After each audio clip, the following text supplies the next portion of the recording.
Oh, I say, let me just get everything in. You will notice that we're a couple of minutes early. So what I've decided to do at the beginning of every live is just get through some parish notes that we need to have a look at, and it means that we can get straight into the subject because there's invariably lots going on. And during the parish notes, I will take your blimey, Amalia's in, so I can sort of have a look at some of your comments, because I love connecting with you, because I love the audience for the channel. Your very intelligent comments, very insightful and very intelligent. So I just want to acknowledge those and get into things. About 5 to 8. I'm going to start the lives with parish notes around about 5 to 8, so that people know that at 8 o'clock we're kicking off. We're kicking off massively, and it's just a little thought, really, because I do want to bring value to you, because it's there's a lot of regulars that listen and watch, and I want it to be right. Okay, that's that. So as I say, I want to bring value to you in the things that I do. Well, okay. Oh, hang on a second. We don't want that volume up. So welcome to the body of the Kirk, all the early parishioners. So as I say, we'll be starting, hopefully, we'll be starting a few minutes early every live, just to get the parish notes out of the way, because there's a lot going on. I am waiting for Chief Paedophile to croak it, or cark it, or shuffle off this mortal coil, however you want to describe it, because he's not a well man. He's a very poorly puppy. And with the parish notes this evening, obviously the next live is going to be this coming Sunday, the 6th of April.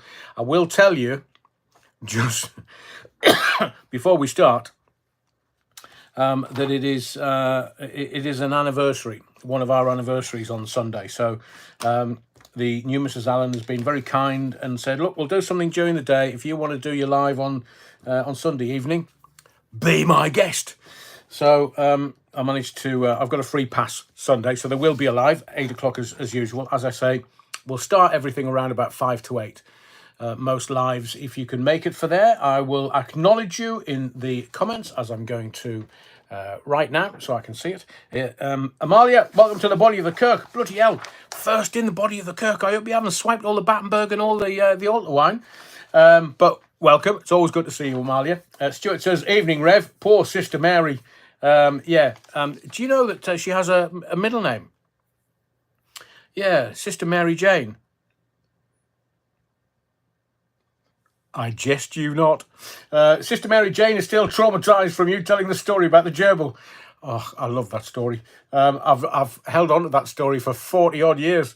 And I just traumatized her even more by telling her that the gerbil flew out of a burning ring of fire. That's too funny. If you weren't here on the live on Sunday, I'm not going to go over the story again. You've look. I may speak in code. I may speak in layers of stuff which I have to do legally. But sometimes I can tell you bloody funny stories that I've come across over my broadcasting career in 40 years. So, Stuart, welcome to the body of the Kirk. So, get in the front. After that burning ring of fire, I do hope you've got your piles cushion. Viv Kenyon says, oh, evening ranting Reverend Rollins. It's that time again. I'm a bit early. Only just, though, Viv. But hey, Howie, get seated. Be a banter and Battenberg awaits. Viv and Darlow, always wonderful to have you in the body of the Kirk, Viv. And Paulie Galtieri, who's very keen at the moment, but I was watching, I can't remember which live it was, or was it a video that I put up today?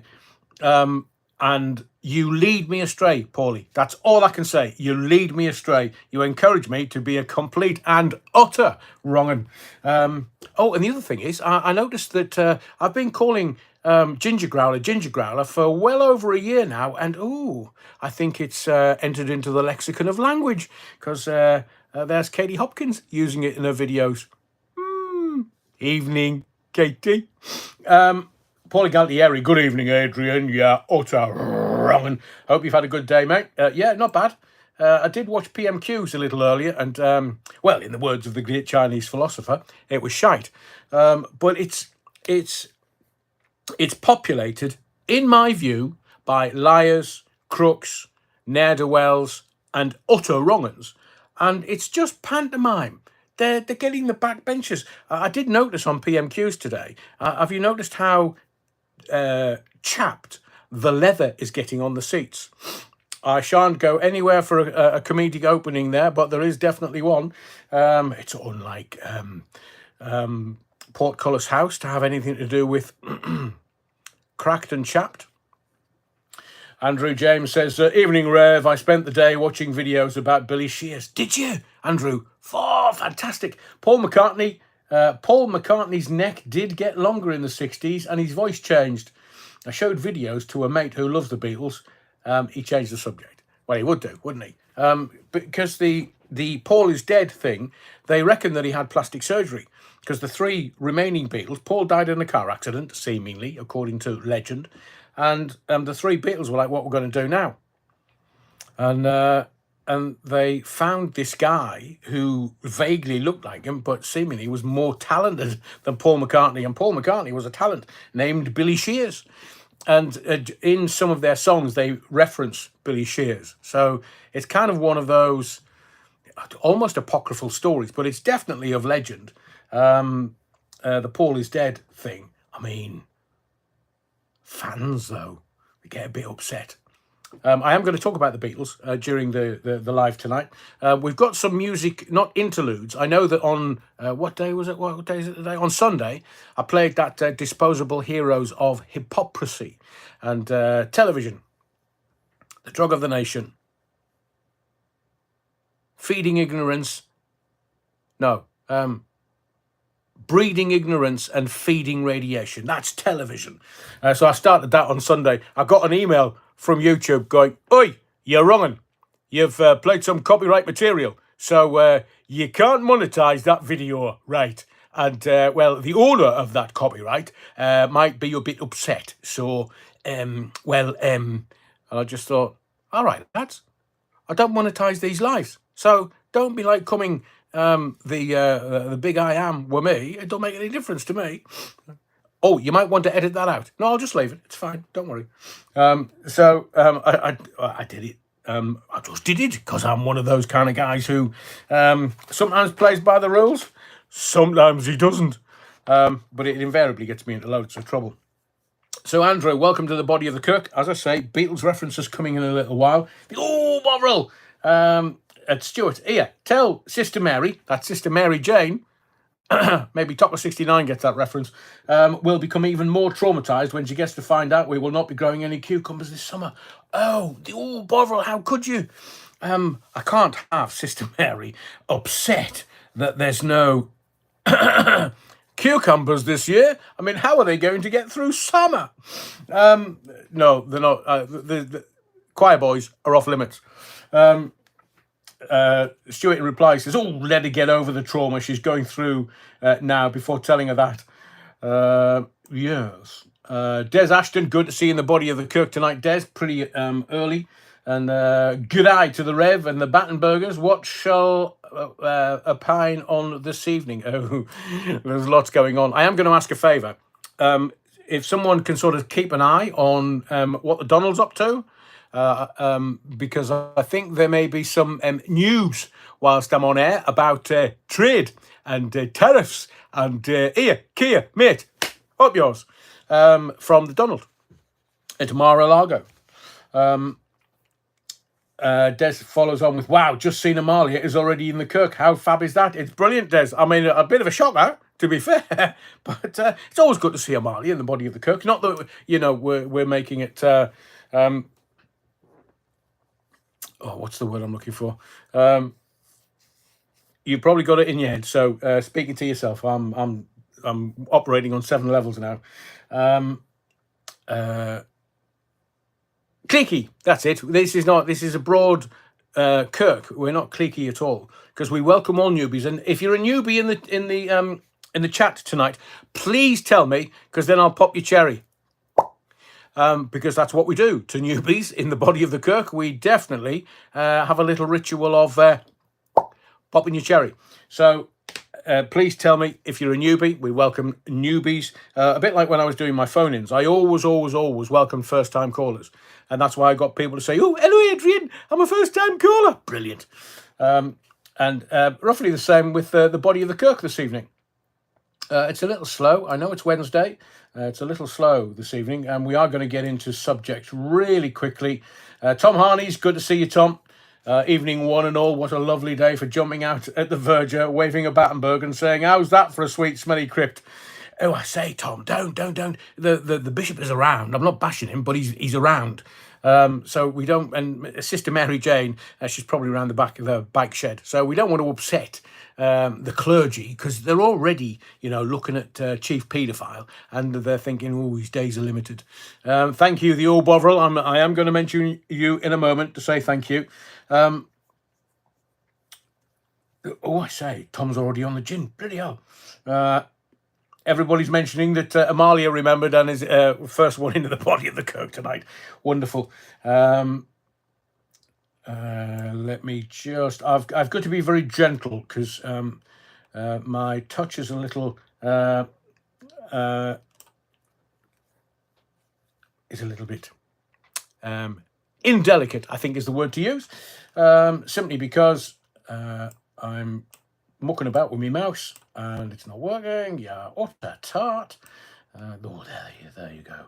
Oh, good to see Sandra Wyvern's in the body of the kirk, and Seaman Staines and Alan and Scooten Aboot Scotland. Definitely a newbie. Disaster area, evening all. Another newbie, I'm sure. Hang on. Andrew James, talking of wrong-uns, Rev, have you seen Quiet on Set? It's very disturbing. Nickelodeon is the American BBC. I have not, to be fair. There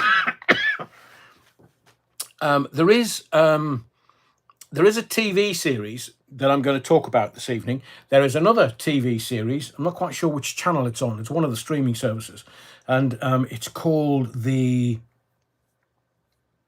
Is it the Gorgeous Gemstones or the Magnificent Gemstones or something like that? It stars John Goodman, if you want to check it out on IMDb. Seemingly, it's funny as. Now, my sense of humour is a bit warped and weird because I love a bit of slapstick, but I do love really quick intellectual stuff that you've got to pay attention for. I'm not a fan of some of these... kind of modern comics. They're just not funny. About as funny as a kick in the bollocks. But thank you, Andrew. I'll check that out. Quiet on Set. This other thing is Magnificent Gemstones. It's been around for a few years, but seemingly this new series is a bit wrapped up and a bit warped. Tarblock Tracy, good evening. Welcome to the body of the kirk, Tarblock Tracy. And I see you. And as I say, Mark Ogden. Oh, I think you've been here before, Mark. Seaman Staines, evening, Rev and Wrong-uns. So let's... and Sandra Wytham. Pause. Hello, Adrian. What are your thoughts of what's happening with Sheffield Wednesday chairman not paying staff, players and the taxman for the third time in a matter of a year? In my view, Sandra, irrespective of football teams, I think the money is just corrupting the game. I mean, I'm sure it already has for decades, but it just feels like I'm hearing stuff about another football team that I can't really go into because some of the stuff that I've been told is pretty hair-raising. And Sheffield Wednesday, what a history. And if there's anything nefarious going on, I do hope that they get to the bottom of it. And Sandra, I want to wish you well for the rest of the season. What we don't do, 6 matches now. So I've got my fingers crossed for you. I know Leeds tends to pop in every now and again. But Sandra, I do hope that you get automatic promotion back to the Premiership because you deserve it this season. Your chaps and side have grafted their way to the top of the league. wonderful. And Leeds and Burnley are going to fight it out for second place. I think it'll be Leeds, and I think it'll be Burnley, Coventry in the playoff final. Sunderland are, in a word, and according to the Chinese philosopher, shite. So I don't want them to go up. I don't want them to win anything, including the playoffs, because they don't deserve it. They're selling off our young players from the academy for 10 million because Brighton come in and went, oh, can we have Tommy Watson? So we've got plenty of talented players, just seemingly on a Saturday afternoon or during the week, their legs look heavy. Maybe they're just on alcohol, or maybe they're doing recreational gear, but they're doing something, because when they go on international duty, blimey, they shine. But some of the younger guys, like Riggs and Watson, they're only on like 1,500 quid a week because they've come out of the academy. So to be transferred to Brighton and getting a nice boom, it's good for them. But I'm hesitant to say that I think the agents are ruining it. I don't know whether you agree, Sandra. Foreign owners and agents are just ruining the game because there's too much money. I'm going to try and do 6 questions. So to kind of kick us off tonight, we'll go in gently. We'll put some lube on it first. But we're only the 2nd of April 2025. And I just want... Who's just put that? Hang on a second, let me get to the bottom. Amanda Sky, welcome. Eileen Bilson, welcome to the Body of the Kirk. And Kathy Harper. Mad Matt, good to see you again. And Tocker69, evening Adrian and all you Autorongans. I was trying to educate the parishioners this evening, Tocker69. And I was trying to illuminate them around Sister Mary Jane's name. I'm sure you're experienced enough to know what Mary Jane is. And welcome everybody. Towerblock Tracy said, send the Houses of Parliament a few tubes of KY, prevent those chaps from chafing, aka friction burns. We'll have to go over to what's its face, Portcullis House. Let me get to the bottom of this. Cluffy used to let the Forest lads get pissed the night before. The wrong one. Loosen them up, Alan. And I was looking at my dear friend Larry Lloyd. It would have been his birthday a few days ago, and his daughter was just saying how much she missed him. He was a fantastic bloke, fantastic. And he used to complain. We were both at Century 106. So it was Darren Fletcher and Larry used to do the football phone-in at night, and I did the lunchtime phone-in. And whenever they went to this photographic session to get their photographs taken for the website, and because I was just being incorrigible, they nearly crashed the car. I was talking about rear gunners at the time, and Larry's like, "Oh, Adrian, I've never heard that one before." I said, "Good on you, Larry." But he was an absolute gentleman, and yes, he told stories of Cloughie, and that's how I met Brian Clough. And it's not me kind of going, Johnny Big Bollocks, I've met so-and-so, I've met so-and-so. I just want to tell you that, again, irrespective of what you read in the mainstream media, these I will speak as I find. And these chaps were just simply magnificent. They were wonderful. So it's good to hear people talk about Cloughie and footy. Andy, we can talk about what's going on in Birmingham. It's just not even funny. Because as I was saying on a couple of lives ago, they need to start publishing their accounts in a way that the man and woman on the street, or those men and women that are paying their council tax, want to know where the money's going. Because I keep giving you this scenario of 10% Terry, where if there was a contract to be had, 10% had to go to Terry. A bit like President Brown Trousers or President Poopy Pants, if you wish. The big lad had to get a 10% kickback. So when you're getting a kickback from like 185 billion that's being given to Ukraine, that's very tasty. So Ron Atkinson, played golf with him, Melvin. I tell you, Ron Atkinson was a really funny guy. As in, he brought... what was the singer, the male singer, that was a bit of an opera singer, it was Renee. Was it Renee? He did this duet with this female. Stewart or President Grandpa Simpson. You got that one right. And he pitched up at this kind of celeb in the Midlands. He pitched up at this celeb golf tournament, and his partner was the guy that sang. Can't remember his name now. It'll come to me while I'm doing the live tonight. But it was the pair of them were proper funny. Renee and Renata, Clive, you utter legend, and Chris and Tower Block Tracy. Yeah, he turned up with Renee without Renata. Was it Save All My Love for You? And it was like, Ron, what are you doing here, man, with him? Because Ron fancied himself as a bit of a singer. And he was like, oh, he's not bad at golf. No, he wasn't. And Save Your Love, My Darling. Oh, Phil, you smooth talking bar steward. And it was it was a fantastic golf day. But Ron was quite a funny guy. Thank you, everyone. Thank you. So, first question for you tonight. We're getting it early. Because I want to get your juices going, if you know what I mean. Save your love, my darling, save your love. Thank you, Mike. Andrew James, same. Millions are spent on vanity projects in Brum, still looks the same. I worked for BRMB for a while in Birmingham, and I also was part of the management team that ran Buzz FM in Birmingham. So I love Birmingham. And what's happening to it is it's... Renee and Renata, did they run a restaurant near a great bar in Birmingham? When I first went there for Buzz FM, I stayed in a hotel, the round one.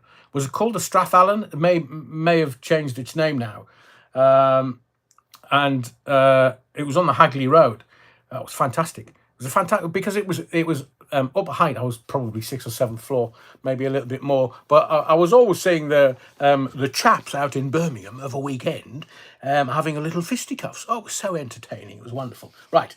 Renata was a fan of Aston Villa, and during the early 90s was asked by manager Ron Atkinson to sing Nessun Dorma at half-time following a particularly poor first-half performance by the team. I think he was encouraging him to sing exactly the same thing at this golf day. It must have been one of Ron's favourites. Anyway, eyes down. Here we go. Paulie, no. Well, yeah, we can stick a bucket out because I'm really worried about the level of the body of the kirk, the parishioners this evening. Because by the time we put the altar wine out and I stick a bucket out, you know what they're thinking the bucket's for.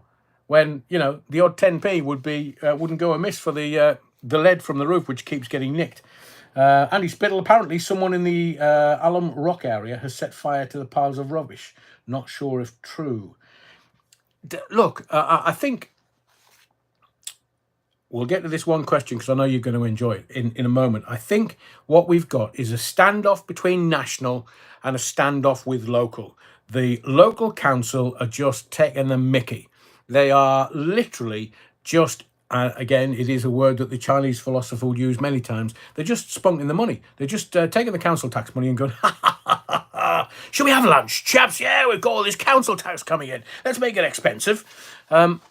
As we're knocking our pipe out to pay council tax. Mind you, the national politicians, the Labour Party, are not paying council tax on their second home. Why? Because the taxpayer pays it. I've told you before, Labour Party, it's all about the grift and the money. The Tories, because they've got the money, they don't need the grift, they just want the shagging. So that's why you have all these all this stuff coming out of the Tory party that's like, oh, I say, rent boys, table tennis bats, what rope around one's neck with a satsuma in one's mouth. Oh, so that's the Tory party, that's it. But the Labour Party is just like, how much can you give me? How much? Yeah, a brown envelope, thank you very much. Something about this colour brown and politicians. So anyway, first question. Brilliant. First question this evening. How did April Fool's Day go for you yesterday? Did you get caught out? Now, I read all the newspapers and I was like thinking, no, maybe not, maybe, or I mean, life's weird at the moment. It's weird with a capital W. So I thought, no, that can't be right. Oh, are they doing? And I saw this headline about the crossing outside of Abbey Road Studios, and Abbey Road put this. Well, wait till I tell you this story. So Abbey Road put something on X and said, "It is with a heavy heart that we announce a significant change to the iconic Abbey Road crossing. Plans are now underway to remove the crossing for the foreseeable future, a decision beyond our control. However, we remain hopeful that this decision can be reversed and that this crossing will return in the future." And they put up a picture where there was no crossing, no black and white zebra or anything, just tarmac coloured crossing. And I just thought, no, they can't do that. And I'm sure you'll agree, the way... yes, I know, Phil. I'm just kind of referencing it this evening because it was yesterday when they put it on their timeline. And, you know, who can believe anything that the politicians say, that the Prime Minister says, that any of the... well, anybody. It's just weird. I mean, look what Trump's doing. Look what's happening in Europe. Look what's happening around the world. And can we believe any of it? No. Yet this little Abbey Road crossing got me. So I sat for most of yesterday, just feeling a bit flat, just, oh, what you're doing, it's so iconic. They can't do that, surely. And I was looking around social media and nobody was mentioning it. And I thought I'll do a video about it because that's just unfair. It's iconic, around the world iconic. It was the Beatles iconic. And it's massive. How can they do that? How can they paint over that? So all yesterday, I was feeling a bit flat, thinking, oh. Seaman Staines, panorama, spaghetti trees. I know, it's that level. It is that level. And somebody said to me, oh, is that like spaghetti trees? Correct. So it got to about tea time yesterday. And I thought, well, I've got to leave this alone because it's Beatles, John Lennon, Hero, Billy Shears, Ringo, Donkey, as he's known to his mates, and not in intellectual way, just he's longer in the shower, so I'm told. And as Burlington Bertie's just said, quite presciently, April Fool's Day is now defunct. Real news is far stranger. So I'm going to ask you, that literally sat with me for the whole day yesterday. And I know that if you kind of do something in the afternoon, the fool's on you, not anybody else.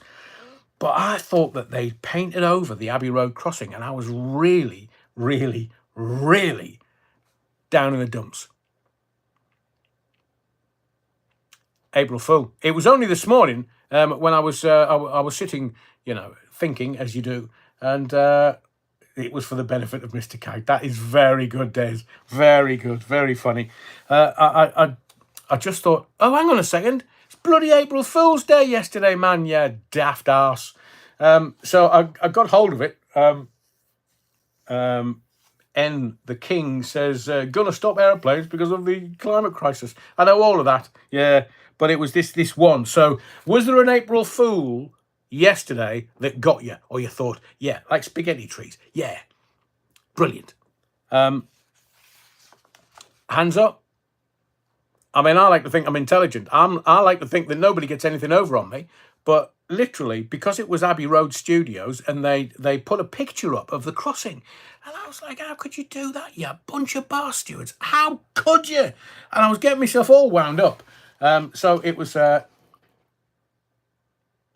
Stuart says, I saw a meme on Instagram yesterday saying, I don't believe in April Fool's Day because every day is a joke. That's what... Burlington Bertie, April Fool's Day is now defunct. Real news is far stranger. Garen Davis. Oh, that's proper anorak territory. Garen, you should have checked the live cam. Didn't think, but they had me. They got me. I mean, when I was at a radio station called Rock FM, which I think is defunct now. I think they've kind of ruined radio in this country. But I was working for Rock FM, and we had meetings after meetings trying to work out what we were going to do for one of the April Fool's Days.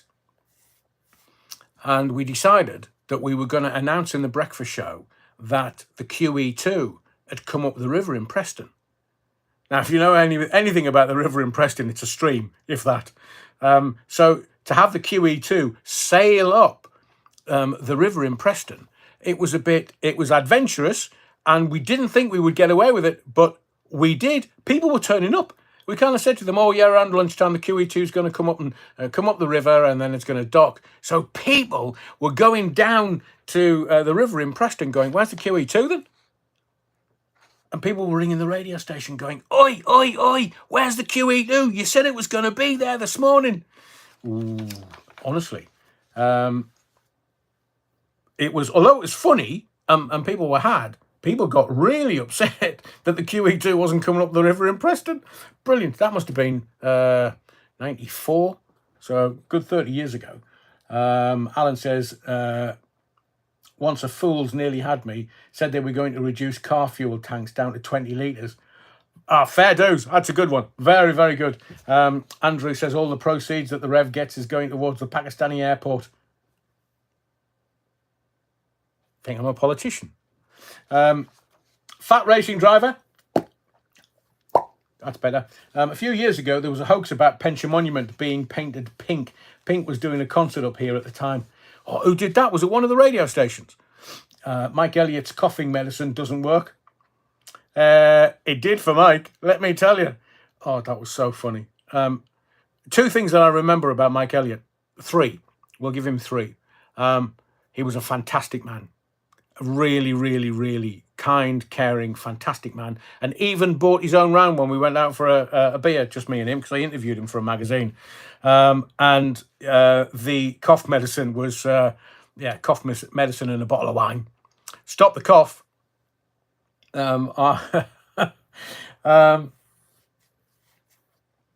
not going to go into that. But so it was funny, and it was a bit of a shame, really. But the one thing that I remember, the legend that is Mike Elliott, who was Mike the Mouth in the northeast of England on Century Radio, did the late night phone in from 10. He's not around anymore, sadly. But if you do a phone in and you've got no phones for people to call in, you haven't got a phone in.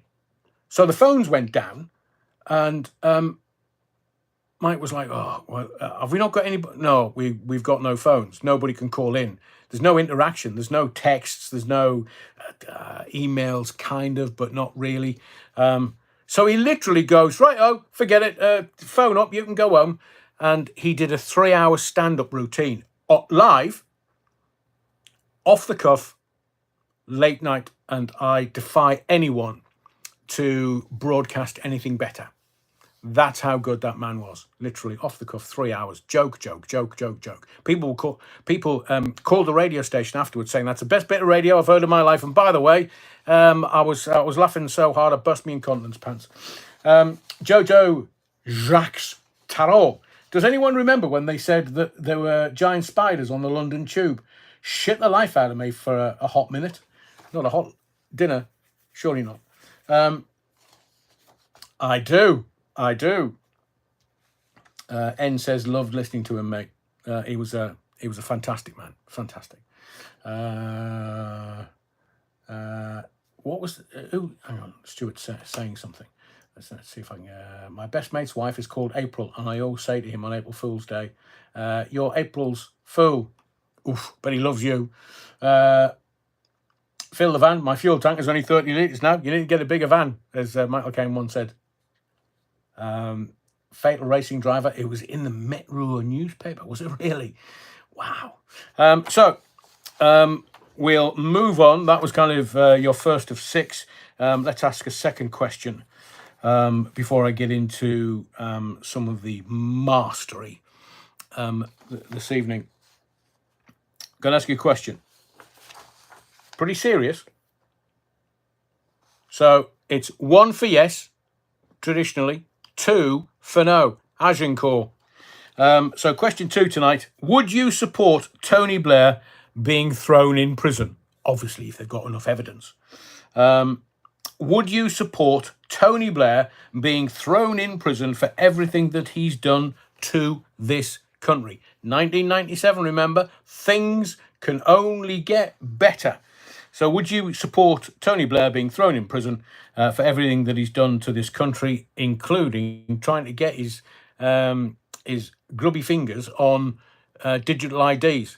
Because they're going to try and bring those in. Let's just have a look at that, and right, lovely. So question number 2 of how many? 6 tonight? Would you support, I kind of get the gist now, would you support Tony Blair being thrown in prison for everything that he's done to this country? There are 1 or 2 people going, Andy Turner says, yeah, but he will not. The Bovril, followed by Starmer. Phil Levan, I'm hoping it's 1 for yes. I think everybody's on the same page. As I've said before, Des Ashton, 3. As I've said before, I don't want this channel to become an echo chamber. I do genuinely welcome people with conflicting opinions or knowledge and or understanding. Stuart says, my dad would vote 1 million for Blair going to jail. Ernst Goldfinger, 1, and no one would shag his wife. Ernst, that is funny. That is proper. I mean, you could say that, Ernst, but I can't possibly comment. But be careful, because me incontinence pants will burst. That is proper funny.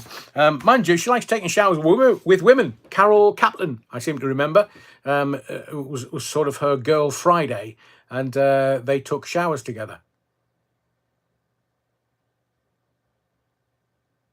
That's as far as I'm going to go with that. But it was in the newspapers. I read it, News of the World.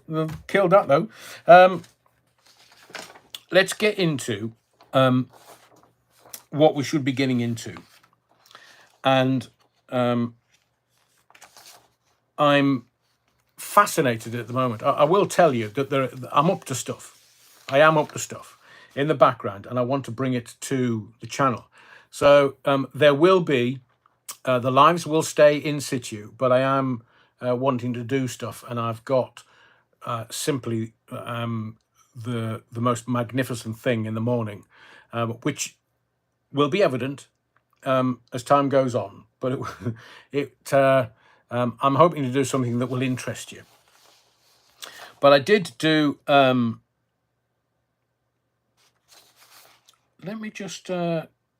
Hang on a second, I'm just checking something out, because I did make... did I do it on there? Yes, I did. Again, thank you to all the legendary Battenbergers, to everyone in the body of the Kirk this evening, just by being here, and to those parishioners, Angelic Inspirations, Newkie Brown, Stuart, Karen, the Bovril, Rich, and Andy B. Thank you for your continued support. Thank you. So... I did I believe this to be the biggest story of the 20th century. It was ahead of NASA and the moon landing. It was ahead of 9/11 and NASA. And in my view, the CIA had, they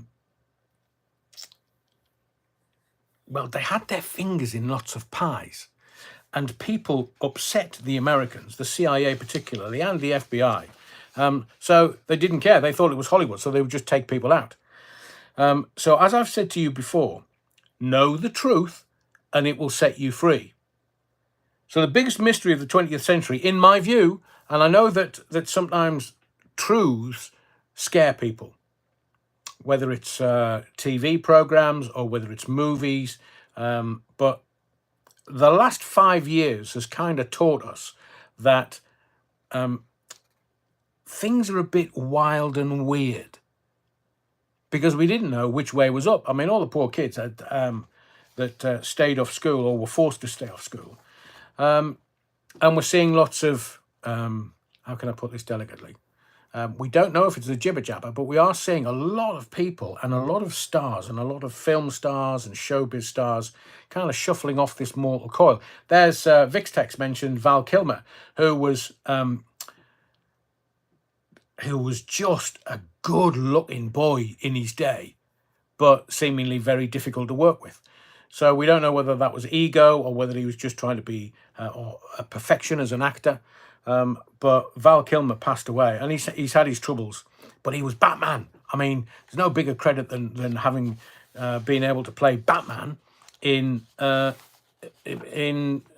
Hollywood. But he was Goose in the Top Gun movie with Tom Cruise, and it was, yes, Des, Javier has let the cat out of the bag. I am going to get to that in a moment. Andrew James, can we mention that 2 Bay City Rollers died during the pandemic? Did they? Which ones? The singer didn't. Okay, we've got The Saint and Doc Holliday. Val had some great films. R.I.P. Agreed, but he was he was a good-looking boy, especially when you're straight and in Hollywood. Can you imagine his life? But I want to get to, so we've acknowledged and recognised Val Kilmer for his career and his challenges in his latter years. I think he had cancer of the voice box or the vocal cords. But he struggled to be able to speak, which is such a shame. But I want to talk about the biggest mystery of the 20th century. We were led to believe that it was a lone gunman. It's bizarre in America how it's always a lone gunman. It's almost as if it's a Hollywood script, but it was a lone gunman. And as I've said to you before, the truth scares people because it's the shifting sands underneath your feet. You don't know where to step or what's going on. You can't work out which way is up and which way is down. I mean, look, this will level you out. We followed arrows on the floor of supermarkets for a while. That's how wild and mad things were. We're not going to talk about the jibber jabber per se, but those 2 years, it was wild, weird, and nobody could work out what was going on. We were battered left, right, and centre. And then you had Bojo the clown. Right, what we're going to do is going to lock you down again. Oh, here, mate, Foxtrot Oscar, we're not having it. You said it was going to be 5 or 6 weeks, and then all you politicians raped this country of all the taxes and money. I've got 2 words to say to you, Bojo. Michelle Moan. She's still not been brought to book, that woman and her husband, and they need to be, because there's about 30 million in there that they've trousered. The deal was 200 million, but the profit was 30 million. So on May the 8th, 1947, J. Edgar Hoover said that the American army, we're not going JFK tonight. Oh, you thought we were going to go JFK? The American army have not located Hitler's body. Now, I know that there are certain banned words on YouTube, so I'm allowed to use it on this live. That's why I don't monetize them, because I need to get the truth to you. And I can only get the truth to you without being censored. So they said they couldn't locate his body. And there was, I will tell you that there's no reliable source that will say, this is J. Edgar Hoover in a letter to some of the intelligence services. There's no reliable source that will say that Hitler is dead. Now, it appears that history's a lie. A big, fat, juicy lie. Because an executive order from President Obama in 2014 released a whole load of papers related to what the CIA and the FBI knew about Hitler. There were sightings of Hitler in Argentina, in various places. There were sightings of Hitler around Europe. Now, you would expect those sightings, people going, is that him without a mustache? Is that him? Because of the trauma that Europe was under. Look, the Russians lost 28 million people. 28 million Russians died in World War II. You had 6 million Jews in the Holocaust. You had 5 million gypsies, Romanis, 5 million of them killed in World War II. And we know for sure, I've mentioned Grey Wolf to you. I've mentioned the TV series Hunting Hitler, which I'm in the middle of watching again. And I know that kind of the rat lines, it was out of Germany through Europe into Italy, into Rome, where they had passports made by the Catholic Church. So this white Pope, they've got more to answer for. They don't like it being put out there. They don't like it being publicized. But they helped tens of thousands of Germans, the military machine, get out of Germany and across into South America. And there was quite a few Germans had gotten into Argentina and South America before it all went very, very, very pear-shaped. Now, what's happened now is they've declassified. This is Javier Milei. He and his government in Argentina have declassified over 700 pages, and it includes secret FBI documents. So it's. I will get to the end of this, and I would welcome your opinion on this, what you think about this, because is there any need in 2025 to sort of publicize this, or is it just bringing everything to a full stop? Des Ashton says Adolf Hitler and his lackeys lived in Patagonia. It was like the mountainous regions of Saxony. Tom Harney's Operation Paperclip, yeah. Operation Paperclip, that was they got all the Americans got all of the rocket scientists to go into the NASA projects that they were doing. Was one the drummer from what's its face? Les Griffiths. There's a photo of a thin Hitler without moustache on the balcony of Buckingham Palace in the 1950s. Stop that, Les. Really? I mean, I know that the royal family sort of cozied up to Adolf Hitler, and the reason they did that is because they were scared that the Bolsheviks, the communists, who killed the royal family, the Russian royal family, they didn't want the Bolsheviks killing all the royal families around Europe. So going to a fascist who were very anti-communist would help their cause immediately. They just wanted to live in opulence and fabulous money. Alan says it's almost like the Elvis down the chip shop conspiracy. Elvis is still alive. Do you not know that? Just Google Pastor Bob Joyce and listen to him sing. I defy you to tell me it's not. Technically, Elvis was down the chip shop. Maybe he was after a battered sausage, but either way, and he would have done it. He would have done it. He was that famous. But both Disaster Area and Vixtex, Werner von Braun. Don't think Ava was related to him. Les says, yes, it's true. Wow. Les, email it to me, man. I want to see it. The Bovril. Elvis is 105 now. Well, maybe he's got good genes. And that's not the trouser type. Des Ashton says, the lies need to be exposed so that we may learn and move forward. Alan says they'll be saying there's a double-decker bus on the moon next. Yeah, Daily Sport. And who is Angela Merkel's dad? Says Les. I know. I've seen the pictures today. They're all going like, oh, it looks like him. But I think they may have been born in Argentina. It will be interesting to see. But they're declassifying. Javier Milei, the Argentinian president, has said that they will release all of these documents so that people can see them and can determine whatever they want to determine. Les Griffiths, Bob Joyce is not Elvis. Have you not heard him sing, Les? And yeah, as Vixtex says, there's no hiding in 2025. I mean, it's insane. That's why I said the April Fools. So we're going to find out that it was the mafia and the CIA and the FBI and the Israelis and the Cubans. They killed JFK.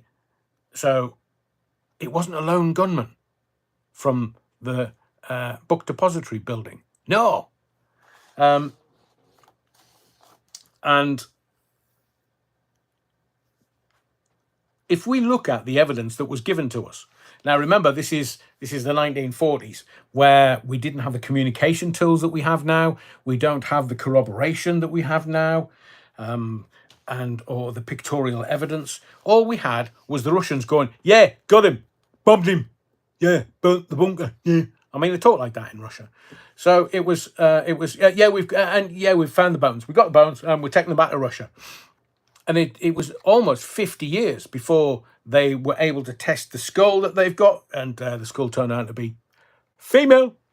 And they had the pelvic bone of somebody who she was in her 30s, I think.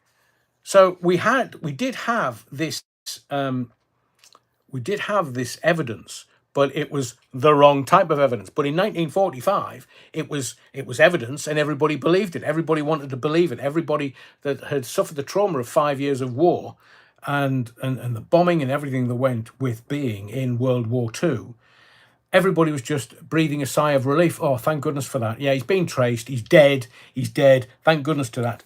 But the elites, like LBJ, Lyndon Bates Johnson, who, have you heard that really creepy phone call that LBJ made to Jackie O? I mean, it was, oh, I'll give you a spanking. And go, whoa, stop it there, mate. Bit of TMI. What are you doing? This is JFK's missus, man. I know you got the presidency because JFK had his head shot off, but you know, and she was very graceful. Oh yeah, well yeah, but bloody hell, LBJ wanted to have his wicked way with Jackie O. That's unacceptable, mate, on every single level. Just because the president's being assassinated, there's no need for you to go around and want to bang his missus. No, stop that. Technical term, obviously, that we use in radio. Des Ashton says, I did hear that Javier is being played by Robin Williams. Bet he is. Stephen Hawking was a massive fan of the F1. He was also fond of Control and the Spacebar. Clever. Seaman Staines, see Sean Munger's video on JFK assassination. A Rockedia. That is a weird conversation. I know, if you've heard it, you'll know, and maybe I'll get a copy of it and I'll stick it on the channel for you. So the bunker was the fulcrum of the evidence with Adolf Hitler and Eva Braun. So they said that both of them were found burned to death, and they'd been bombed to buggery, technical term, in the Berlin bunker. But according to both the Americans and the Russians, and this is J. Edgar Hoover, head of the FBI, he said that there's nothing in Hitler's bunker to back that story up. So the Russians stormed the bunker, contaminating the scene. So all the heavy-footed Ruskies are all in there going, oh, is this the bunker? Well, yeah, there's bits of bones around here. Oh, stuff that. Just pick it up, stick it in the bag, and we'll take it home. And it was, well, from 1945 until 2014, I think, around about that time, where they examined the skull, and it was, oh, sorry, chaps, it's a woman.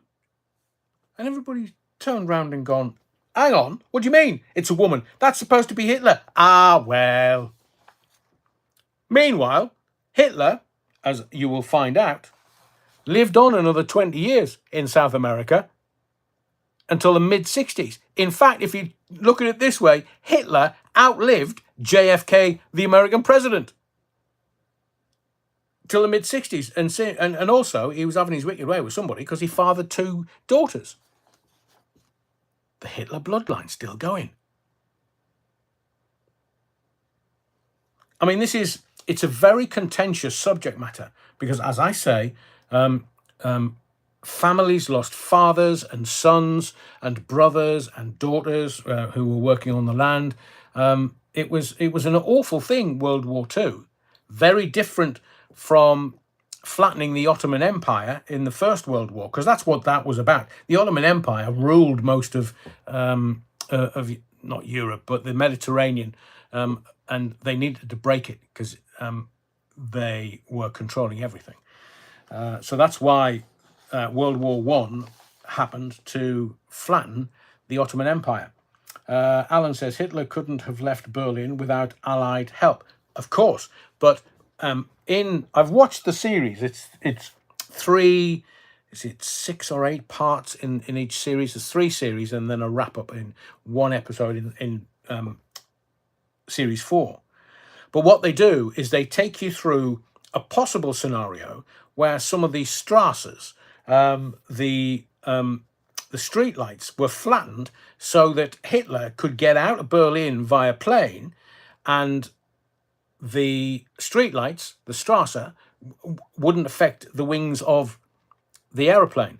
And from Grey Wolf, and I'm paraphrasing here, Grey Wolf promulgated, the book that is, said that he got out into Scandinavia somewhere and then was put on a German U-boat and then was taken across into Argentina. Well, let's get to this evidence that we're being given now. So there was no forensics, there was no primary witnesses, the Russians had contaminated, if you wish, a crime scene, so they were never going to get any DNA. That actually wasn't a thing, I'm sure, in 1945. And all of the modern technology that we would use now on a crime scene to determine whether a person had been there or not wasn't available to them in 1945. And Stalin states he believed that Hitler got away. Joseph Stalin. It's as far up the food chain in Russia as you can get with Joseph Stalin, and he stated that he believed that Adolf Hitler got away. And as I've said to you, there'll be a lot of people who mentioning the name of this man makes them feel very uncomfortable, and I agree with you. But as I say, the reason why these lives are not monetized is so that I can present a truth to you, and it's for your digestion. It's down to whether you believe or don't believe, and the propaganda has been injected for I mean, you're looking at 55, 75, 80 years. So the story, 80 years, so that absolutely everybody believed it and everybody referenced it. And now we've got the Argentinian president saying we're going to release papers that confirm that Hitler was in Argentina and died in Argentina and fathered 2 daughters in Argentina and lived for 20 years after the war. In 2009, American scientists got access to what was claimed to be Hitler's remains. The DNA analysis deemed the remains to be female. In August 1948, Hitler was reported to be in Bogota, Colombia. September the 4th, 1944, there was an American report of a possible flight of Adolf Hitler to Argentina. So this was pre the end of the war, and the guns fell silent in the following November. So for a year, September the 4th, 1944, there was a report of a possible flight of Adolf Hitler to Argentina. So this, as I say, it's the biggest mystery of the 20th century, the most loathed man in the 20th century, the evil that people recognized that was Adolf Hitler. We now are getting to know that he got out of Germany at least a year ahead of the Russians getting into Berlin. I mean, I'm sure you've seen that they reckon that there's a picture of Adolf kind of bouncing around in his chair, twerking or whatever it's called, and he's on meth or something, like really serious. They were trying out speed or meth or some crude recreational thing just to keep him going. They needed to keep him going because, again, World War II was very, very profitable for certain families, for certain countries and certain families. It was very, very, very profitable, including the Americans. And why do you say that, Adrian? Because until about 1998 or 1999, we Brits were still paying off the money that the Americans loaned us for us to be able to fight World War II. It took them over 50 years to pay back the loans from America to us for us to fight. Arms and armaments, but whichever way it was, it took us till nearly the year 2000, that's 55 years, to pay off that debt. No wonder the Americans love war. So it's the biggest mystery. I am going to keep an eye on it. I'm going to continue watching Hunting Hitler, which was back in, was it 2015? I watched it for the first time and it was breathtaking. Because everything that you know, you think, hang on, that's contradicting everything that I've been told and everything that I know. Roy Gordon says, so what of the bunker story? Is it just a story? Correct, Roy. The Russians know. The Russians have allowed the Americans to go in, the scientists to go in, and it's a woman. It's not Hitler. So where's Bin Laden, Saddam Hussein, and Gaddafi hanging out? Well, I think Idi Amin saw his days out in, was it in Saudi somewhere or Qatar, in the Middle East. So one of the worst men ever in the history of mankind, oh, he just saw his days out because people make money off these people. They make again, it's a technical term that we use in radio. They make a shit ton of money. Well, we're not talking about 50p here and 50p there. If you're President Poopy Pants, President Brown Trousers, you've just trousered nearly $100 million out of all the money you've just given to the main money laundering exercise of the 21st century. Terry Wookford says, Bin Laden is rotting under the Caribbean. No. So where's Bin Laden? So I will tell you this. The Americans have said that Bin Laden was shot and killed by Navy SEALs. And then, as is customary for Muslims, he was buried within 24 hours. So you don't get a picture. They tell you that they buried him at sea and it was the Navy SEALs what done it. And I'm sitting there thinking, do you know, they pull some stunts, the Americans. I mean, they assassinated their own president, and now we're finding out that the Tory story that they told the Warren Commission was actually lies. It was just chocked full of lies.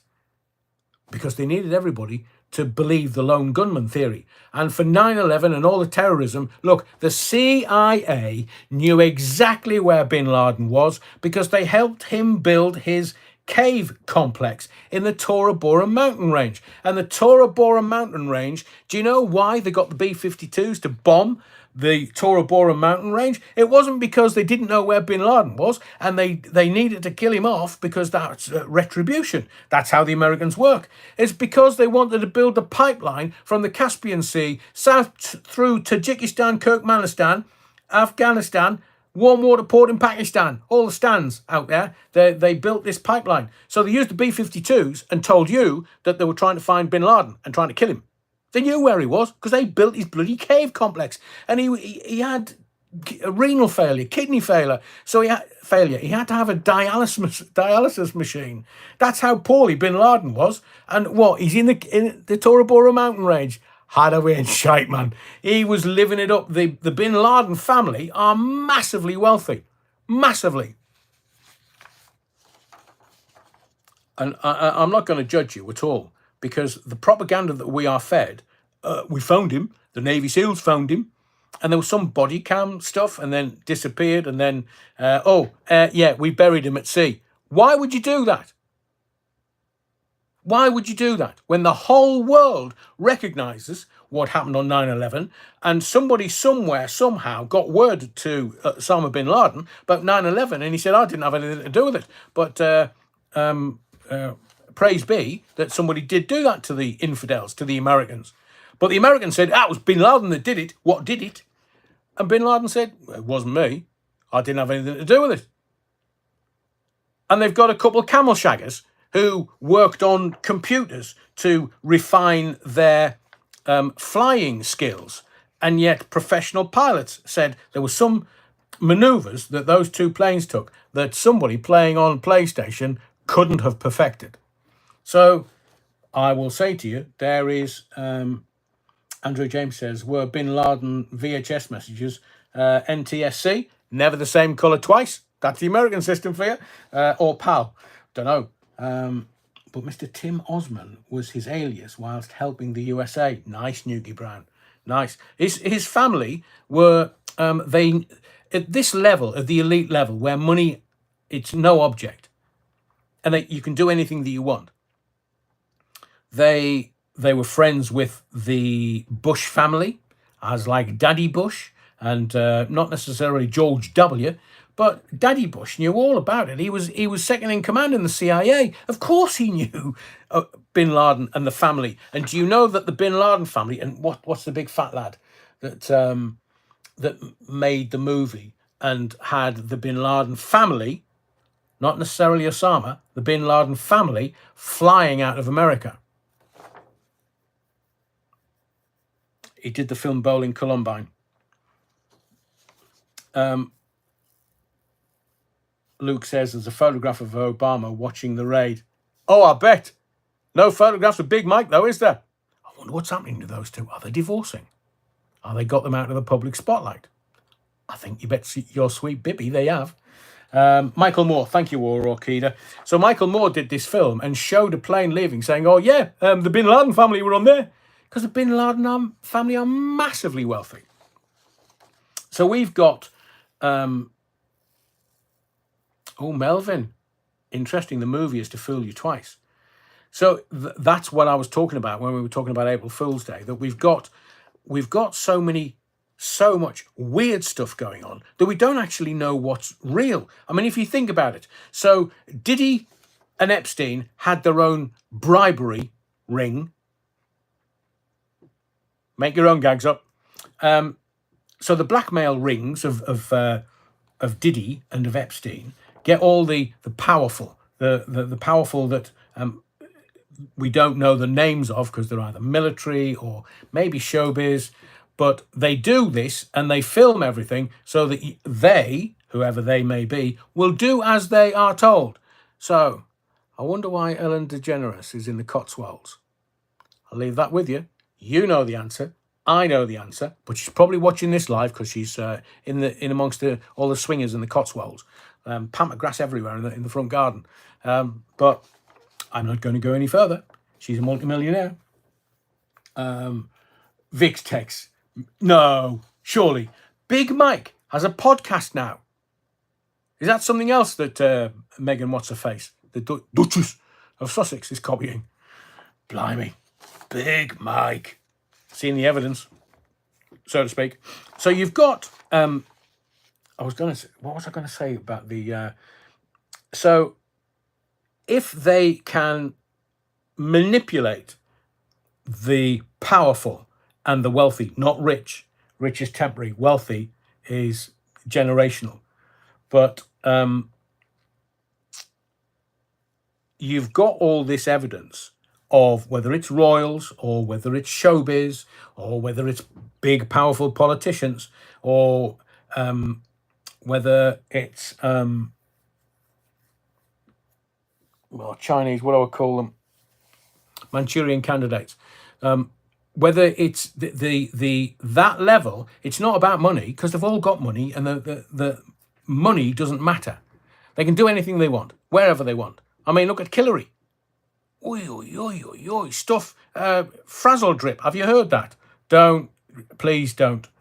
Because you might get a knock on the door from men in sunglasses at middle of the night. But frazzle drip is seemingly not something that it's on the dark web, but it's not. You can't Google it. You might the word maybe, but you won't see the movie. Andrew James, does Ellen still have panda eyes? What are you trying to get me to do, Andrew? Les Griffith, DeGeneres went back to the States, didn't she? She did. She didn't stay long. She's back over here now. Up and down like a bride's knickers on a honeymoon. Ray Norton looked like Ellen had a tag on during lockdown. Ooh, did you? Ooh, interesting. Because we haven't had... I am going to mention I was going to do some little showbiz things. But seemingly, Diddy hasn't gone to trial yet. But they're looking at Jay-Z and Beyonce as part of that. And LeBron James. So...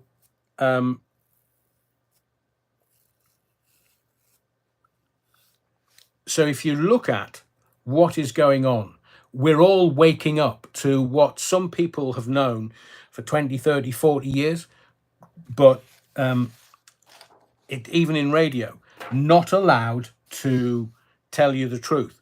Even though there have been some magnificent orators on the radio over the last 50 years, there are still things that we can't tell you. And there's some things that I know that I can't bring here because there is a reason why they're powerful. And their handlers, whether they're Manchurian candidates or not, the handlers will be saying to them, keep your head down, say now. Big Mike and Barry Soto. What? Didn't realise Obama's not his name. Or Bathhouse Barry. I don't know why I've mentioned that name. It just kind of came off my tongue. I don't know why. But there is a character called Bathhouse Barry. And that's being mentioned in intelligence briefings. That's all I'm going to say. But I will tell you, I've spent the last 2 years gaining your trust about my integrity. And I've said things, very contentious things on this channel over the last 18 months, certainly, that are only just starting to come true now. But I had to stick my neck out because I wanted you to believe that what I was saying to you was the truth. So then I could release things in various ways, layer by layer. And now there's many regulars that come to this channel on a Wednesday and a Sunday at 8 p.m. They know that I'm going to tell it like it is. There's many others that report that they do. They don't. They don't. Because sometimes, I've been fired from the radio a couple of times for not doing as I was told. 1989, it was all over the press. I'm not going don't have to go there. But again, all right, I'll tell you the story. So one Friday night, I'm on TFM, as it was in the Northeast, on Teesside. And there was, I was doing a phone in, and we were kind of doing, I can't remember what the main subject of the phone in. But I talked to someone and I said, if there's anybody on the game, if you're not busy, Friday night, give us a call. And I had this woman who said she was on the game, and on reflection, I don't think she was. I said to her, look, I want to ask you a few straight questions, journalistic questions. I want to ask you straight. And she's like, yeah, okay. So I did. So I said, how much for full sex? How much for head? And she said it was 50 quid for full sex, 25 quid for oral sex. And I said, 25 quid for head? That's a rip-off.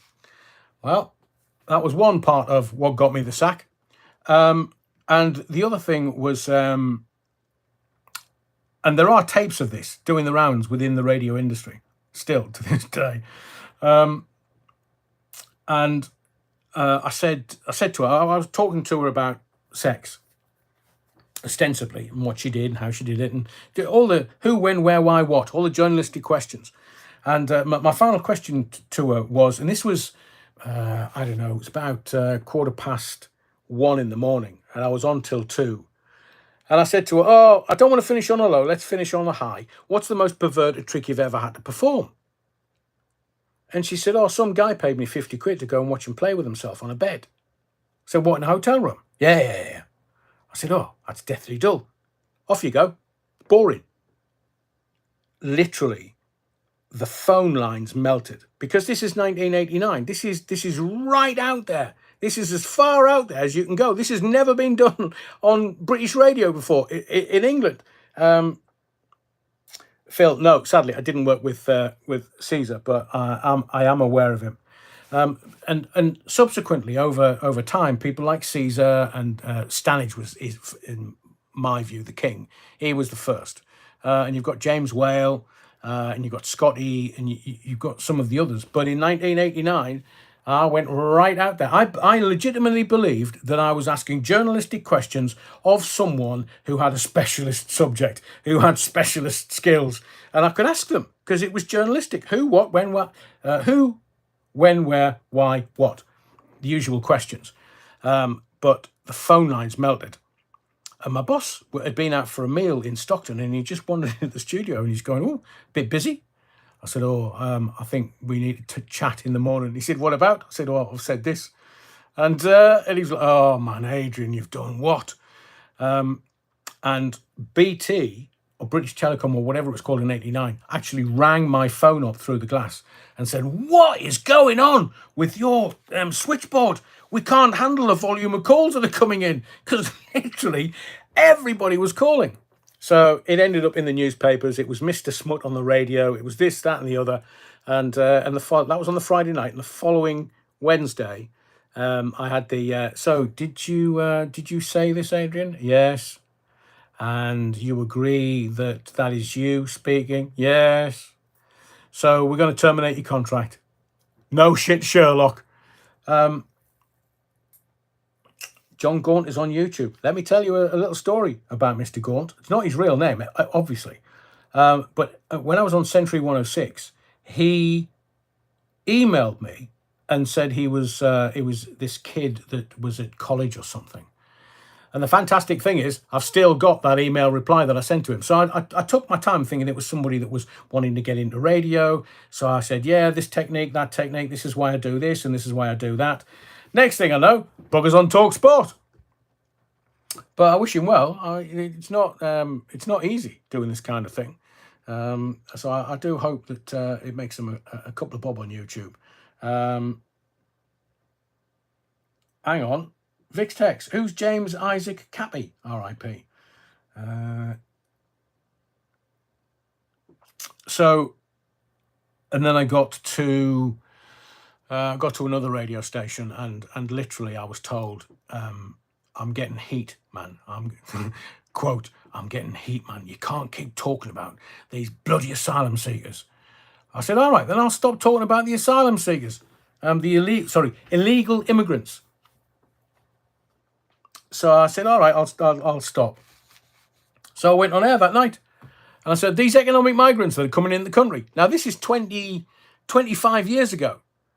And I was talking about economic migrants coming into the country. And my boss pulls me, even Simo, pulls me in the next day. I fucking told you. So we're going to let you go. Yeah, all right. Don't worry about it. So, yeah.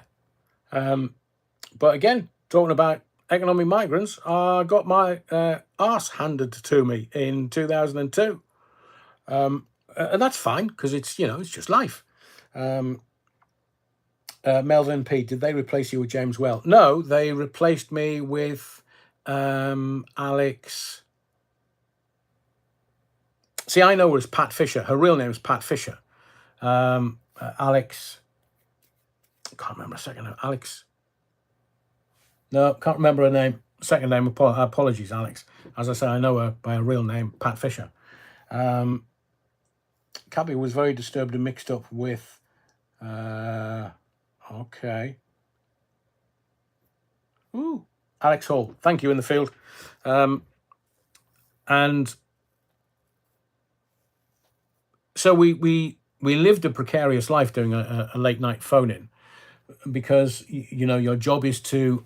I'll say this very quickly because I want to move on to lots of other bits and pieces that I want to talk about. So a commercial radio station had a late night phone in there to increase its average hours. That's the average amount of time that somebody would listen to a commercial radio station, whether it's, I don't know, Key 103 or Piccadilly Radio with Stanage, or Pete over in City in Liverpool, or me and Alan Robson in Newcastle, and me on Teesside, and all the lads all the way down the country. Your main job as a phone-in presenter is to get the listeners to listen as long as possible, to get the penis on the page and have them listen as long as possible, because what that does for advertisers, you can say, we've got 10 million people listening and they're listening for 20 hours a week. Now, the numbers that I've just given you would be extraordinary, and the radio stations would make a ton of money. But that's your main job, just to keep people listening for 3 or 4 hours in the evening, just to get your average hours up so the radio station can sell the amount of people that are listening and how long they're listening. And the breakfast show gives you the amount of people that listen, and your late night phone in traditionally would give you how long they're listening for. So if you had somebody listening from 10 o'clock till 1 or 2 o'clock in the morning, and they would listen as they went to bed and would listen from Monday to Thursday. We'll get to that in a second. Thank you, Theo Bovril. That was the name of the game. It's all about selling advertising. It's all about making money. And the more listeners you've got, more money you make. The more listening you have, the more money you make for the radio station and you individually. So that's why you had late night phone-ins on radio stations around the country. Melvin P. Not sure they say it's a different person. Even David Icke is saying it too. What's that, Melvin? Alex Jones has a different face, I heard. I think he's on one of the weight loss drugs, Ozempic or Manjaro or something. Can you imagine if they've doppelgangered him? Oh, that's brilliant. Brilliant. The old Bovril says, Trump, all cars imported into the USA will have a 25% tariff placed on them. But he told Starmer the Harmer, he said, free speech, free tariffs. If you're not going to let them have free speech, I'm going to put tariffs on you. And obviously they're not, because he's taking his orders from Davos. He's taking his orders from Klaus and the WEF. And the WEF are very upset at the moment, the World Economic Forum. Do you want to know why? Well, they make about 4 or 5 million Swiss francs or dollars profit from the World Economic Forum in January. But the United States Agency for International Development gave them $32 million. Just free gratis. There you go, have that. It's from the CIA, it's from America. You just take that money. So they are making money hand over fist.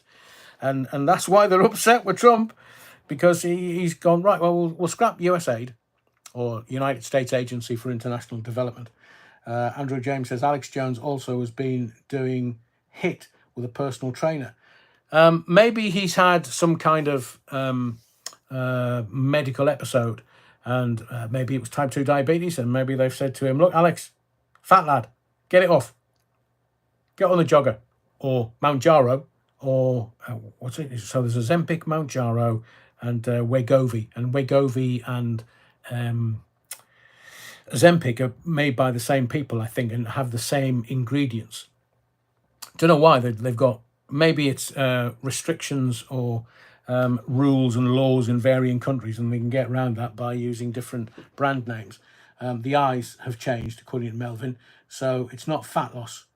Brilliant, Melvin. I know that when I was doing the late night phone-in South Wales, one of his team, I'm not suggesting it was Alex, but one of his team, I used to have a website called adrianallen.com, and they were always visiting my website because there was various bits and pieces on there. I think they were just checking out what everybody was doing. That's how far I go back with Alex, 25 years. The doppelganged Kathy Griffin with Beaker from the... Very good, Les. Good evening, Reverend. Can never get here for 8 p.m, but I watch the beginning next day. Brilliant, Lionel. I think you might enjoy it. We got stuck in early, doors. Sam, it's Ozempic Jones. Welcome, Sam. I know that you've been here before, but I just fancied popping your cherry. Stuart says he should try intermittent fasting. 16-8, it works. Unless you wake up the next morning, as I do, thinking, oh, fancy a bit of breakfast. It is amazing how it's kind of chaotic, which I really enjoy. Bill Hicks equals Alex Jones equals, really, Luke? No. Bill Hicks is possibly my favourite comedian ever. I think Alex Jones is built bigger than Bill. Sam says Paul Joseph Watson works with Alex Jones. I don't know who it was in the background. This is 25 years ago, so it might have just been Alex or one of his much smaller team when he was starting off. Let me just have a look at this. I'm trying to decide what I want to. I want to talk about something that I'm watching at the moment, and may God forgive me and my soul, but there's a thing on Netflix called Beast Games. Now, I know that to you and I, Beast means something completely different. I know it's this character called Mr. Beast that all the kids are into. Luke, the Bill Hicks, Alex Jones conspiracy is great. Forward it on to me so I can have a look at something, because I'm always up for being educated. This Mr. Beast, his character that all the kids are watching, his YouTube channel, it's got like tens of millions, if not hundreds of millions of subscribers. He's kind of like the number one guy on YouTube. But he had this, he went to, it must be Netflix, no, Paramount. No, stupid. The one you get free if you've got Amazon, whatever that channel is. Paulie Galtieri says Mr. Beast is a wrong un. So some of his team. I've seen some of the stuff around his team. But somebody said, have a watch of this and see what you make of it. Because it's, in essence, it's just Squid Games, which I loved. Squid Games was an amazing series. And now they're coming back with series 2, I think. Or have they already done that? I haven't caught up with it yet. But this Mr. Beast, it's called Beast Games, which I thought was a bit like Hunger Games, but it's not the kind of beast that you would know inside in jail or in council estates where they go, he's a beast. So what his name means in prison is completely different to what his name means on YouTube. Has anybody taken to one side and gone, oi, you're wrong? Yeah, you need to change your name. So as I say, I watched Squid Games, the first series, and this Beast Games on the Amazon Prime TV channel that you get free if you've got Amazon Prime. In my view, the production is amazing. What they've done with Squid Games and how they have turned it around. But it's all a bit shouty. It's all a bit unnecessary. It's all a bit pandering to the youth who've got an attention span of sort of 3 seconds, the same as a goldfish. There's a lot of crying. There's no real substance to it. And they try to trick people into, you stay there, you can have $1 million. Oh, I've got integrity. No, can't buy my integrity. No. And you get in the next game and he gets knocked out and you think, why didn't you just take the $1 million? Because I have integrity. But it's all a bit shouty, lots of crying. And in essence, the narrative around all of this, and it's typically American, is money buys you everything.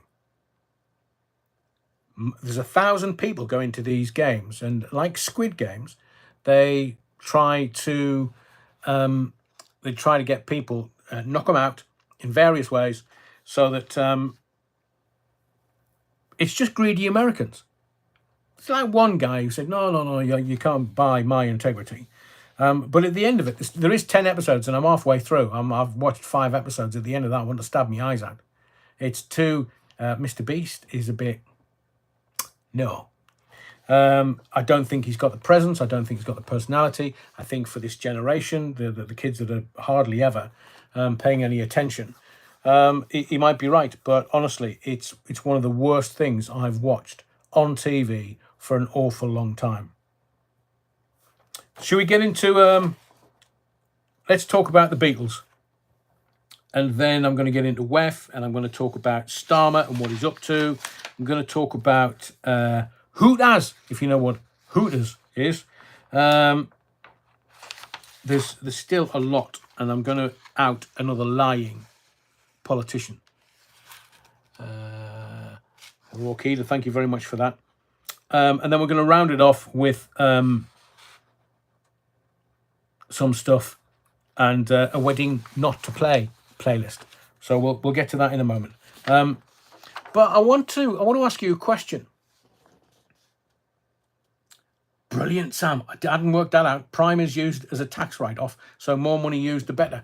Oh, it's cost them not tens of millions. It could have probably cost them $30 or $40 million. But if it is a tax write-off, because they hardly pay anything to the American government. I want to ask you a question. Right. Question. We've done question 2. I'm going to ask you question 3. So it's 1 for yes, 2 for no. Agincourt. So Clown World, that's Starmer and his cohorts, they want adolescence shown in all schools. So I recently watched a documentary. I am being facetious, of course. It's called V for Vendetta. Can you remember that documentary? It's where a tyrannical government is overthrown by its own people. So if they're going to show adolescence and they've subverted it with, they're doing, Netflix are doing their usual stuff where they just get masses of publicity in any way, shape or form as soon as it drops. And they're talking about 25 million in the first 2 days, 25 million views. So Netflix will continue possibly for another few days up to the weekend, and then they've had 3 weeks of it. They'll probably go to a month, but it's their PR machine that's absolutely churning the views out. But I'm going to ask you this V for Vendetta. So we've got adolescents in schools. I'm going to ask you, 1 for yes, 2 for no. Should V for Vendetta be shown in all schools? 1 for yes, 2 for no. Des Ashton, Disney and the FBI would be a good film. Oh, yeah, it would be. Should be taught UK etiquette. Oh, there's loads of people that don't have UK etiquette. So this is question 3 for the evening. Clown World, that's Starmer and his cohorts. Oh, I've got kids, me. All right, well, look forward to them because you're going to put 10,000 boots on the ground in Ukraine. Hopefully your son's going to be one of the first before you ask anybody else to send their children. But Clown World wants adolescence shown in all schools. V for Vendetta, should it be shown in all schools? Cuban Pizza, anyone saying no?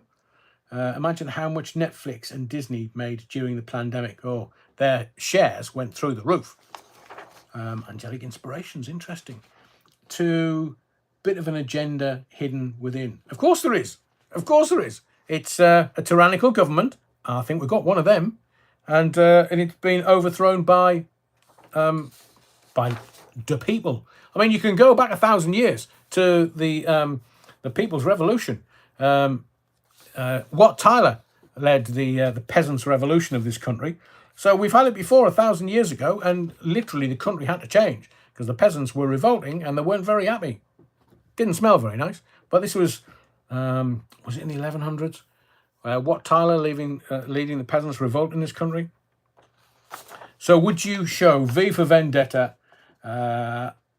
Terry Wookford. They should show 3 girls and Silenced. Starmer won't like V for Vendetta. I know, Alan. That's why I'm suggesting it. Trump up to 35% tariffs to be applied to all other imports into the USA. Oi, oi, oi, oi, oi. So, keep voting, please. 1 for yes, 2 for no. V for Vendetta. Shall we have it shown in all schools? You've got the Donalds bent Starmer over and gone, no lube, bang. There you go. 25% on all cars, 35% on all the other stuff you're sending into the USA.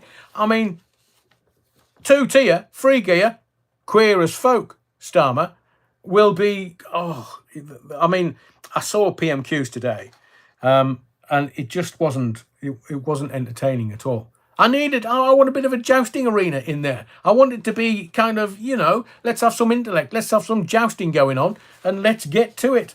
But they're just like, oh, would my honourable friend be, here, Foxtrot Oscar, man. Just, I don't know. Obviously, I can't incite anything, so I won't incite anything. But I just want it to be a little bit more entertaining. I'm sure we could have pistols at dawn. That would, it would fill stadiums. As the Romans said, give them bread and circuses.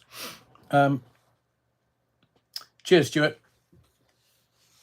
Oh, bless you. Thank you very much. Not for the swear box, but because you're my favourite YouTuber. Blushing. So I think that, and thank you, Alan. Always appreciate it. Always love your support. Thank you. A bit of a super. And Ray Norton says, they talk about hundreds of genders you can believe to be. Well, somebody needs to, in PMQs, somebody needs to say, oi, Prime Minister, define a woman for me. Don't know whether he will. He still hasn't been able to so far. Right. We'll get back into some of the stuff. I want to ask you a question to help me out. So pretty much most people are saying, oh, yeah, definitely. Yeah, well, yeah. A couple of people saying, oh, be a little bit more measured, young reverend. Of course I will. But politics is a nasty game. So I want to know where multiple Wallies are. So if you look at PMQs and you look at kind of, the Labour Party, politics for the uglies, and you look at them and you think,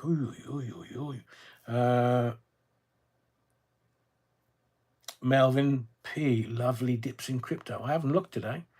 Are we, as I say, XRP, XLM, and HBAR, they're part of the ISO 2022.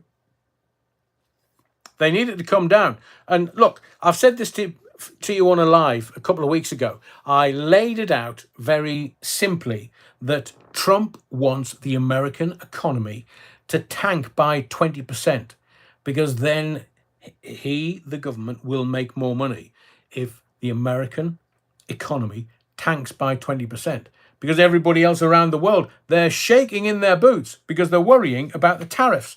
They think he's going to tank the whole world economy. No, he's not. Don't be stupid. This guy is a genius. He's playing multi-dimensional chess, and the intellectual pygmies can't get anywhere near him. They don't know what he's doing. Stuart, does Alexa know what a woman is? No, I've switched her off. Cheeky bear. Oh, brilliant. Phil in the van says, we can all identify as cats. Cats don't work and get 18 hours kip a day. Oh, the joy. The joy. And somebody else feeds you. Oh, brilliant. There's loads of gags there. I'm not going to go for it. But in politics, I want to know where's Wally. And you're going to go, what do you mean? Ginger Growler was there. Rachel from McCants was there. Queer as Folk, Starmer was there. Yeah, the usual suspects were all there. But where's Jess Phillips? Where is Jess Phillips? I haven't seen her stand up at the dispatch box. I haven't seen her with any coverage. Thank you, the EU Bovril. Trump, these applied tariffs are still lower than those applied to USA products in other countries for import. So he's after Europe. So there's Starmer. Starmer, he can't play both sides against the middle because Trump is going to do Europe's knees. Stuff you. I'm not happy the way you're treating American companies, and mainly the tech companies. So they're all getting their knees done by other countries, including this one. So he'll keep going, and he will do their knees. But let's see how Stuart says, I was wondering why she was so quiet lately. I don't know. Jess Phillips. And so what's happened to safeguarding little girls and adult females? What's happened to Jess Phillips? She was all that. She was all full of gobshite. Whatever happened to Jess Phillips? And all this safeguarding little girls. You know what I mean by that, don't you? Especially in the north. And safeguarding females. And now, Jess Phillips, it's more, she'd rather save herself than save a child, which is disgusting. She needs to leave politics. And then we need, I don't know where the heel of the Labour government has gone. The bad man. Who am I talking about? Ed Millipede. Is he hiding in somebody's field or something? Or is he kind of doing a tour of all the windmills?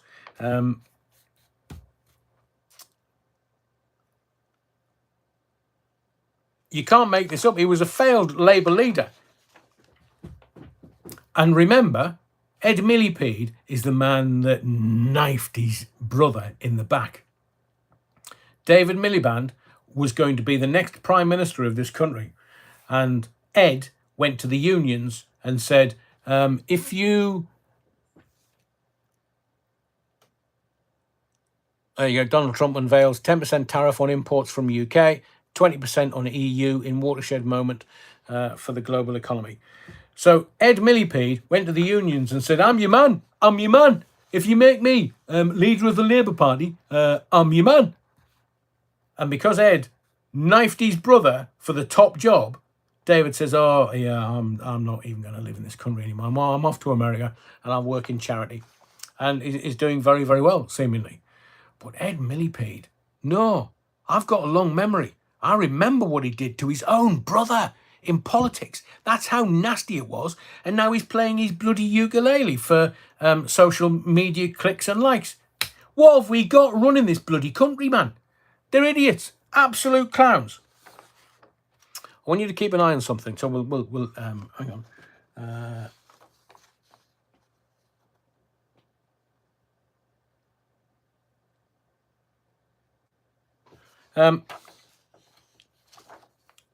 We're joining the dots here. If you are a regular to this channel, you will know that I told you all about David Beckham.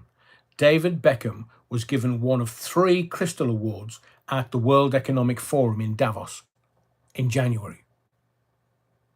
And they said, oh, it was for his philanthropy around football. Really? There's the deniability. Bex, in bed with the World Economic Forum in Davos. He was one of 3. that was given a Crystal Award by the World Economic Forum. Turns out he's also a fan of a party. Now, there's nothing wrong with that. Having a little large one and having a bit of a dance with the missus, nothing wrong with that at all. There is if it's a bloody Diddy party. So Beckham knows Diddy and has been to his parties. Anybody going to ask him to go and give a statement? Or will the World Economic Forum protect him? Ray Norton, philanthropy, yeah, Vic's text. No, I don't think he has. I think, Andrew, it's just kind of the rappers and music parties, but there was parties within parties within parties at Diddy's place. Now, I'm not suggesting anything. I'm not suggesting that David Beckham has done anything nefarious, has done anything wrong. He's just living his best life, but he's 50-year-old now. Blimey. I've told you the story about me meeting David Beckham, haven't I? And it's the weirdest thing in the world, because my mate Dave Shearer, who now lives in Australia, we were working at Rock FM in the Rocking Church. He was on AM, I was on FM. And Dave said, oh, I need something to eat. Should we just go across? There was a Sainsbury's across the road. You know, the dual carriageway in Preston? It was across the other side of there from the church. And I said, yeah, all right, then give me 5 minutes and we'll go across. So we go across and we're just chatting.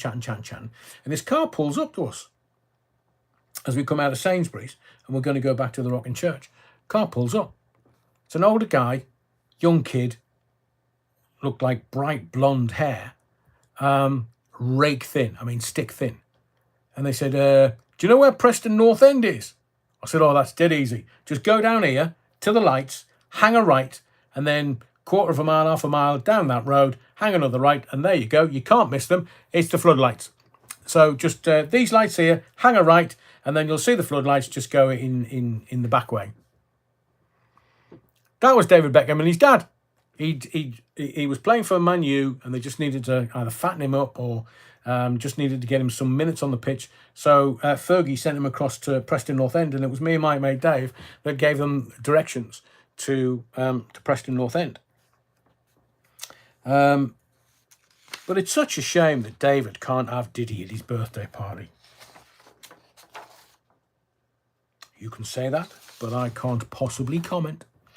I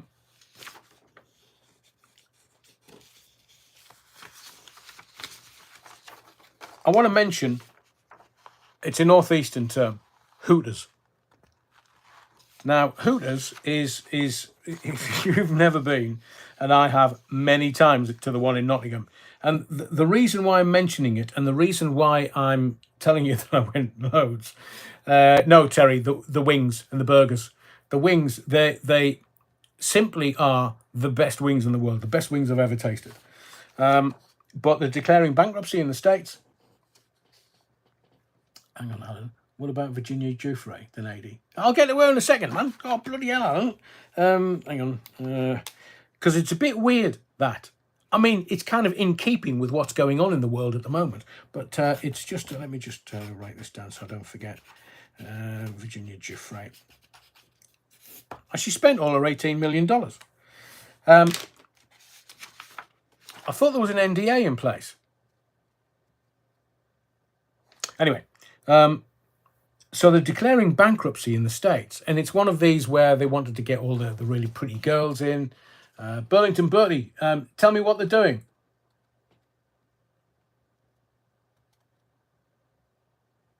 YouTube censoring it again. Bizarre. Keith Mitchell says, dang, you should have given Beckham the wrong directions and we would have been saved. Because this is before he became famous. He must have been, I don't know, 16, 17-year-old. Are they really?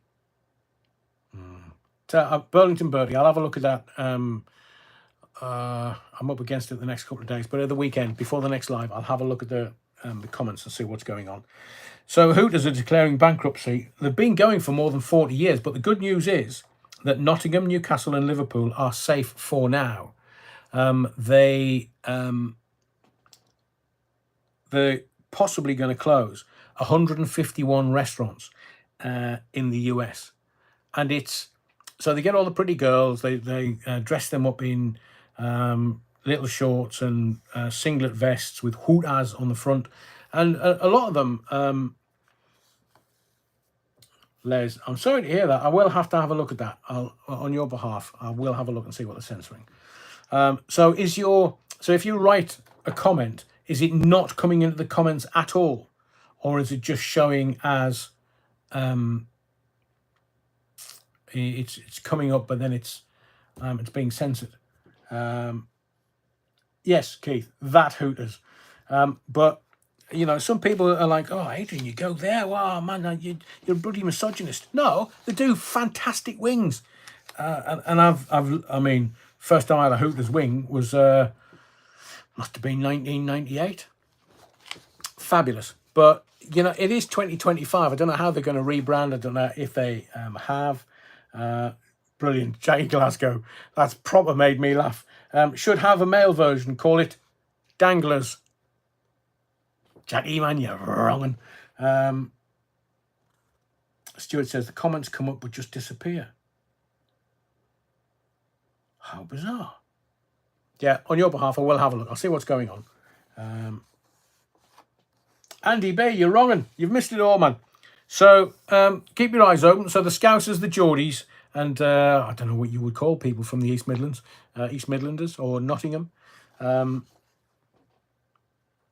There's Griffiths. No, nothing, and there's no bad language.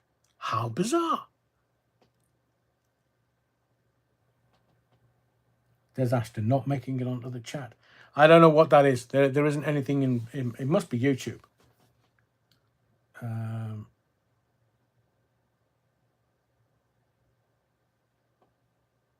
Behave, Adam Ware. Where are you from? Are you from Nottingham? Chiswick?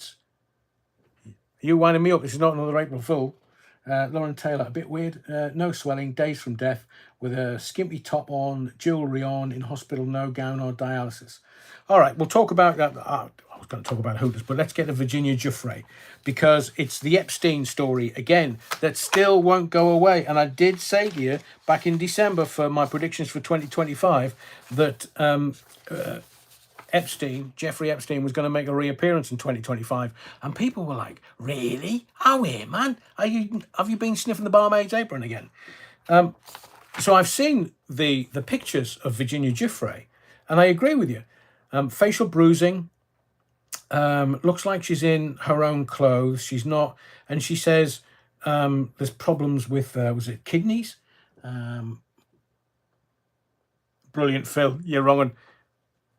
Virginia Giuffre is kind of looking at the camera, and I would guarantee you that the $18 million she got from Prince Andrew, £12 million, she would just disappear into oblivion, walking backwards into oblivion. But it just popped up, and she said, "Oh, I've only got 4 days to live," so she's going to be gone by Friday. And is this her just making sure that we are aware, because there might be stuff that's happening in the background? Is this Virginia Giuffre just making sure that we have her profile in case she goes missing or in case anything happens to her? And so she said that it's been a school bus that's just ploughed into her in Australia.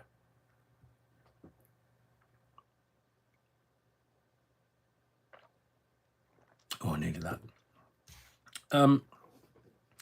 But give me your opinion in the chat, if you can get it in there. Aussie cops reckon the crash wasn't that bad. 4 days to live due to kidneys in the field sounds a bit suspect to me. So there you go. 2025. I told you it was going to be the year of the psyops. Everything in every which way is just a bit bloody weird. So you get this story, and like most people that are commenting, you just kind of go, it's a bit odd. So she's saying one thing, and the reality might be something different. Is it reality versus perception? She wants to pop her head above the parapet. Is she worried about something, and she wants the world to know that she's still around and where she is in case anything's happening. Lynn Brown says it's been completely debunked. She was involved in a minor accident, went home uninjured. So the question is, Lynn, and anybody else, why would she lie? Is it emotional blackmail? Les Griffith says the infamous list is about to be revealed. So it's either a smear job against her or it's a way to get her story back into the narrative. Moves and counter moves. I'm with you. But there doesn't seem to be, it's as I keep saying to you, my ninja training, it's the presence of the unusual in the usual. And you look at this and think, this is weird. This is the presence of the unusual in the usual. So if you're in a car accident, things are quite linear. If it's a bad one, you'll get taken to hospital. And there will be doctor's reports and there'll be family coming out saying she's not very well, she's da-da-da-da-da. But it just feels like there is, and everybody I'm sure will agree with this, there just feels like something is wrong about this.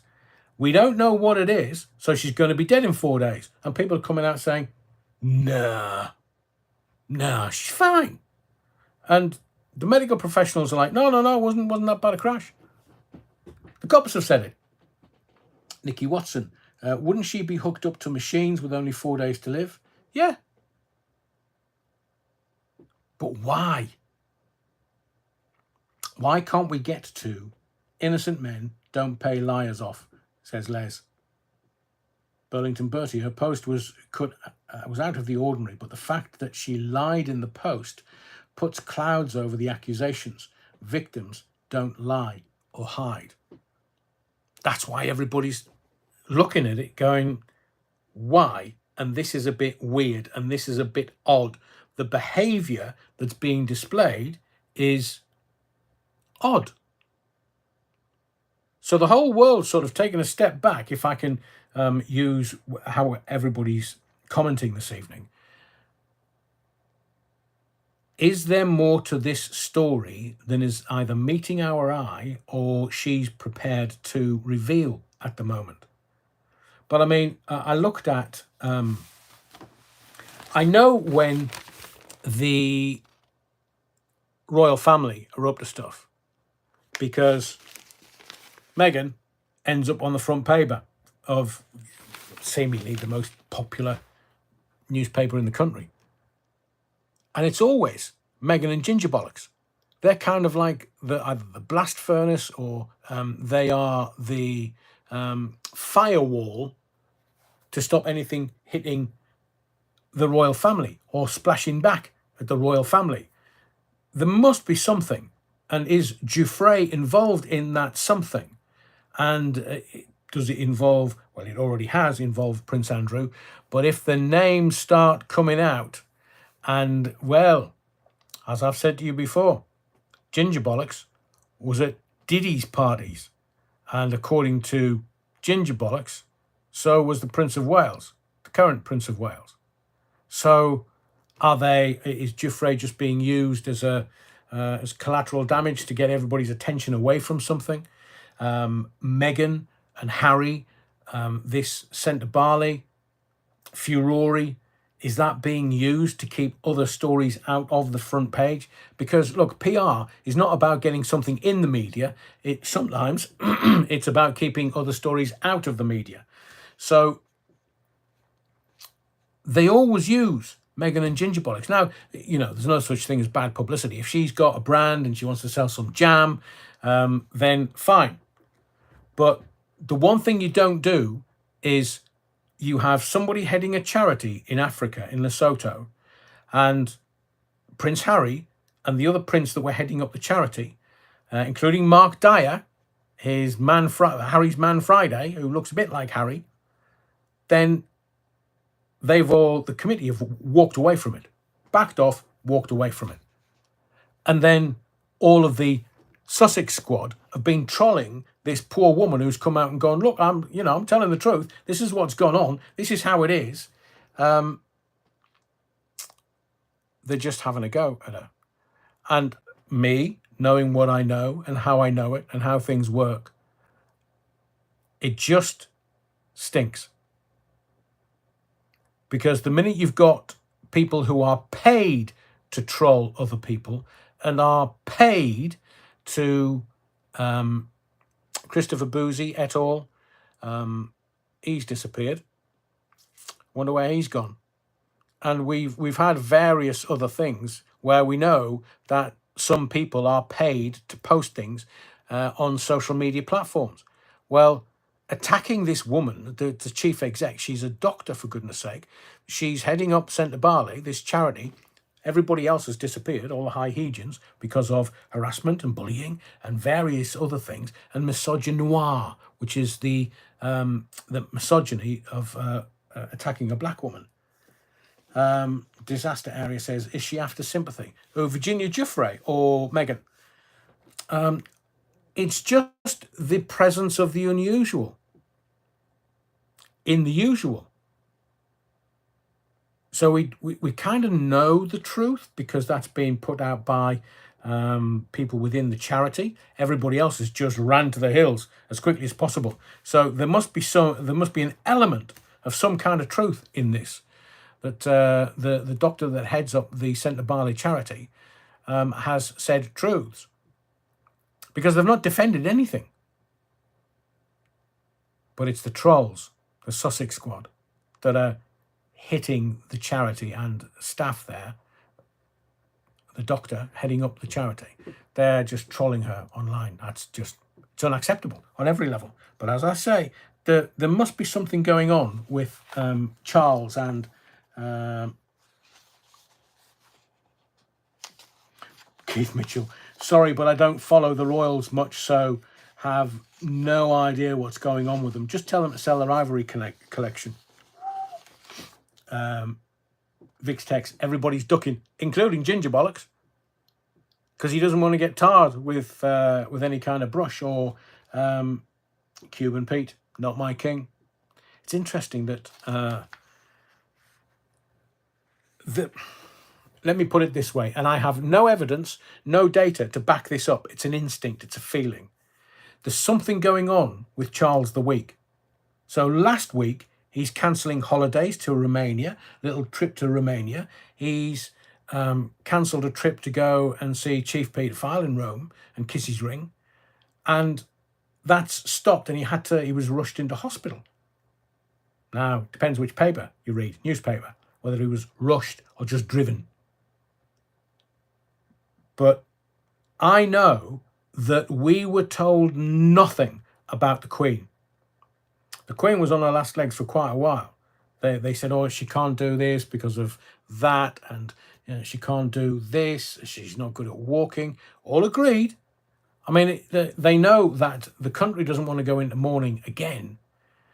And I have to say, and I will say, because I choose to say, I wish King Charles a long life and as good health as possible for as long as possible.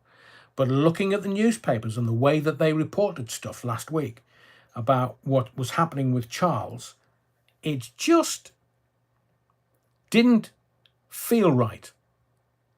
And it's the way they write things and in the sequence and order that they write things. It just doesn't feel right. My instinct is going, or my ninja radar and antenna is going, hang on a second, there's something going on here. Can't quite work this out. And then it's the same story. So over the last 15 months, since the beginning of last year, when we've had all the different pictures, all the different videos, it's just been one narrative. The king has or had cancer. They're not giving us too much detail, but you would imagine that if the king had cancer, they would say his cancer is in remission, but they're not, because cancer is so common now. It's part of, as I said earlier, the lexicon of language. And everybody, like my mum, died from cancer in her 70s. So we emotionally understand, but they're not doing anything. So is it pancreatic cancer, which is nasty? Or is it one of the others that is for men only? But if you look over the last 18 months, and I've kept every single newspaper from every day for the last 18 months, a little bit over, since 2023, you can look at the narrative and it's the same. If the royal family want to divert your attention, they'll get Harry and Meghan on the front page of the dailies. So everybody goes, oh, bloody hell, Ginger Bollocks, is he? Oh, no, is he staying over there? Oh, did he get his visa? Are they going to release the details of his visa? Oh, he's left Centre Bali and he's not doing part of that charity again. And oh, Meghan's trolls are trolling the head of Centre Bali in Africa, in Lesotho. And oh, she's going to start selling some jam. And oh, she's doing this and she's doing that. And yet nobody is paying attention to what's going on with the royal family. Not the entertainment arm, not the showbiz arm, the royal family, because they keep a very tight grip on any news that comes out of Buckingham Palace, but it's more Windsor Palace now. So, I don't know. Everything comes out in the wash eventually.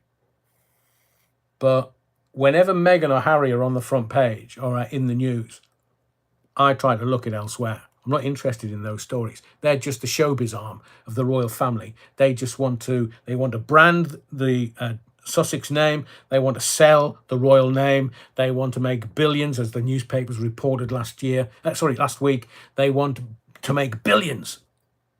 It's all about the grift, if indeed that is what they're doing. But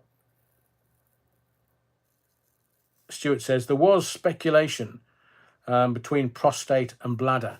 Des Ashton says turbo. It could be, but it will be a brave man and woman that's giving them the jibber jabber that started these cancers. And look, they are the royal family. Money is no object, and neither is healthcare. So they can have their blood washed. They literally are saying they can get the spike protein out of the blood. It costs about 27, 28 grand for one treatment. So, Vix-Tex, very measured Vix-Tex. The whole scene is tragic all round. Disaster Area says, I think he's more ill than they are saying. They did that with the Queen, and that was only a couple of years ago. And I do, on one hand, I know I call him Charles the Weak, but I do feel sorry for him because he's been the longest serving Prince of Wales. And then he gets the top job, and then 18 months, 2 years later, but the Queen, very, very, very clever woman. Academically, she might not have been the brightest, but she knew people, and she had lunches with William. She could see him at Eton from Windsor Castle. So get him over, let's have a bite of lunch, and she trained him as king, because the crown wears heavy. Has Starmer given Kingy the kiss of death? Well, he didn't get to kiss the Pope's ring, that's for sure. Seaman Staines, he will need big pockets in his shroud. Oh, yeah, well, can't take it with you, can you? I want to pass a comment, if I can, because it's quite weighty. So we've done with Virginia Giuffre. We're kind of done with the royals. And I don't mind doing royal news every time something comes up that is worthy of mentioning. But the king still has got his sausage fingers. He's still got fat fingers, the well-hung lesbian. It's the Zelensky curse. If Charles goes, Zelensky has a certain curse on him and those he meets. Well, Zelensky won't be very happy because there are certain elements within Ukraine and or the army and or the military who want to see him gone. Interpret that how you see fit. But it benefits Zelensky if he stays in power because he's making a shit ton of money. And I'm not talking about the odd 50p or the odd 5 or the odd 20. It's billions of dollars. Billions of dollars have gone missing. 185 billion gone into Ukraine. For what? For some farmers to plant some nice food that they can export around Europe. Nah, don't be silly. William will be pretty minted with both Charles and the Queen's inheritance. He's also got the Duchy of Lancaster. He's got his dad's Highgrove that he's running. So the Prince of Wales becomes the businessman in the royal family to make as much money as possible. Because look, kings have been unseated previously when they've run out of money. There was Philip, King Philippe of France, who I think it was Pope Clement, and the king went to Pope Clement and said, "Oh, here, these pesky Knight Templars, can we get rid of them?" Because he owed the Knight Templars a ton of money, but rather than pay them back and him not having much money because the taxes weren't coming in, he just tried to bump off the Knight Templars or the Crusaders, or however you want to describe them. So kings need money, and that's why if you look at the RNLI, every time that they launch to go and rescue somebody in the sea, the royal family gets a cut.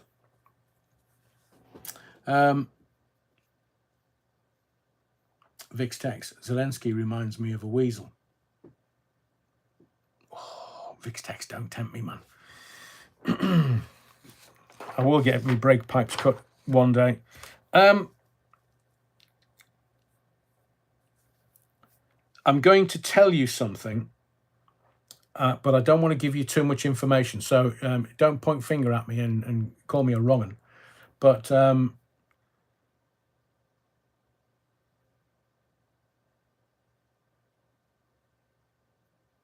no, let's just leave it at that. Once I've done what I need to do tomorrow, then I will let you know.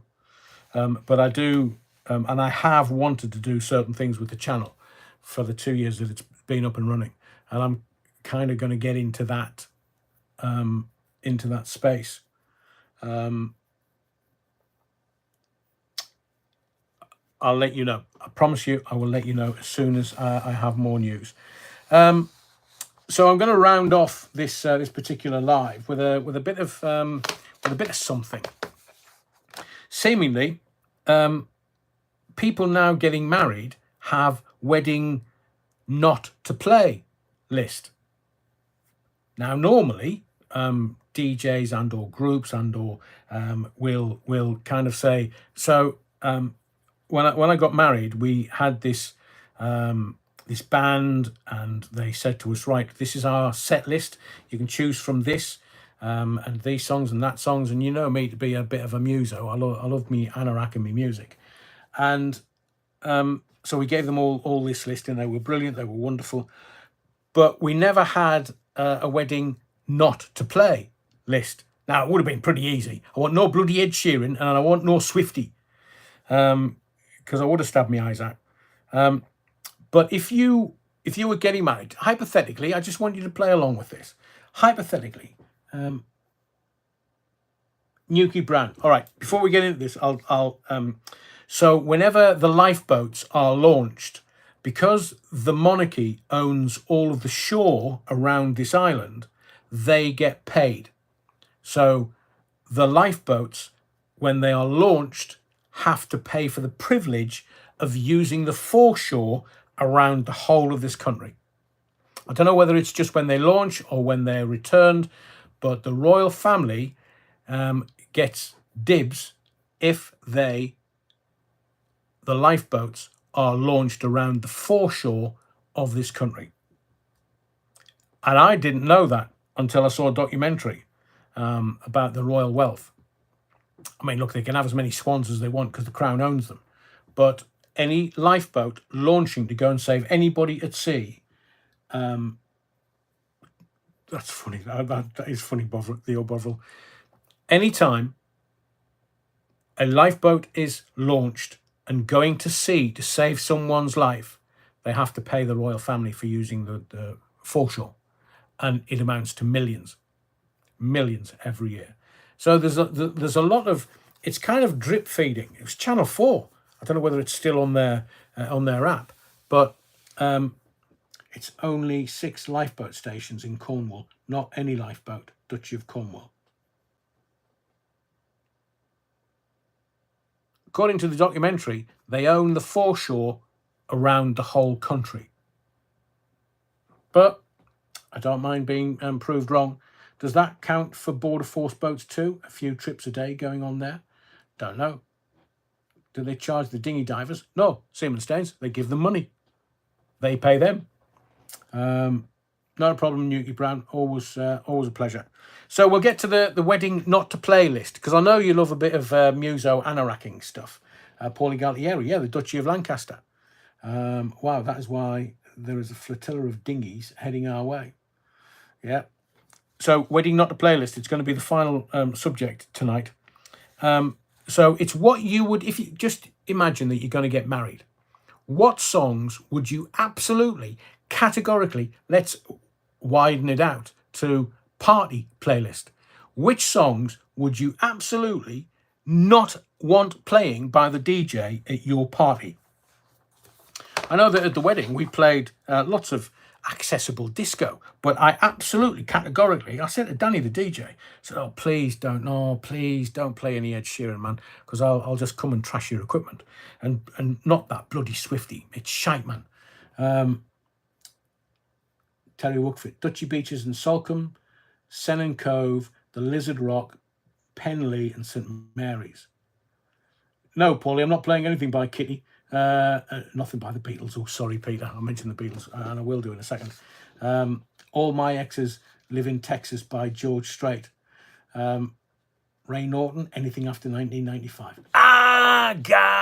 Do, says Disaster Area. Oh, Jackie, yeah. Crazy Frog. That was, I couldn't understand the kind of, the raving and misbehaving, thanks to my mate Simon. Too many to name. This is not a love song. Public Image. Oi, Tom.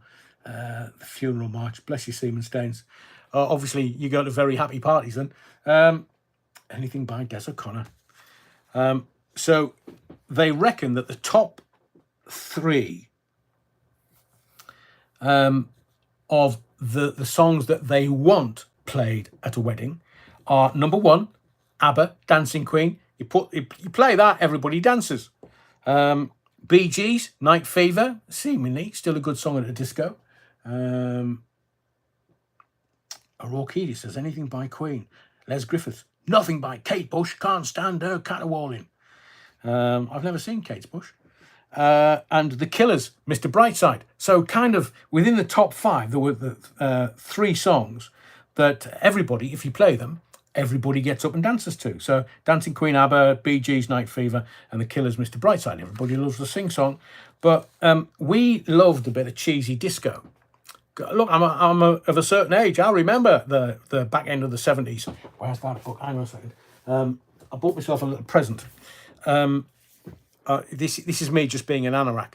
But there's this. Now, if you bought Record Mirror from 75 to the early 90s, James Hamilton did the music reviews for like R&B, soul, disco stuff, and this book is all of his columns from 1975 to 1982. So I do love a bit of cheesy disco.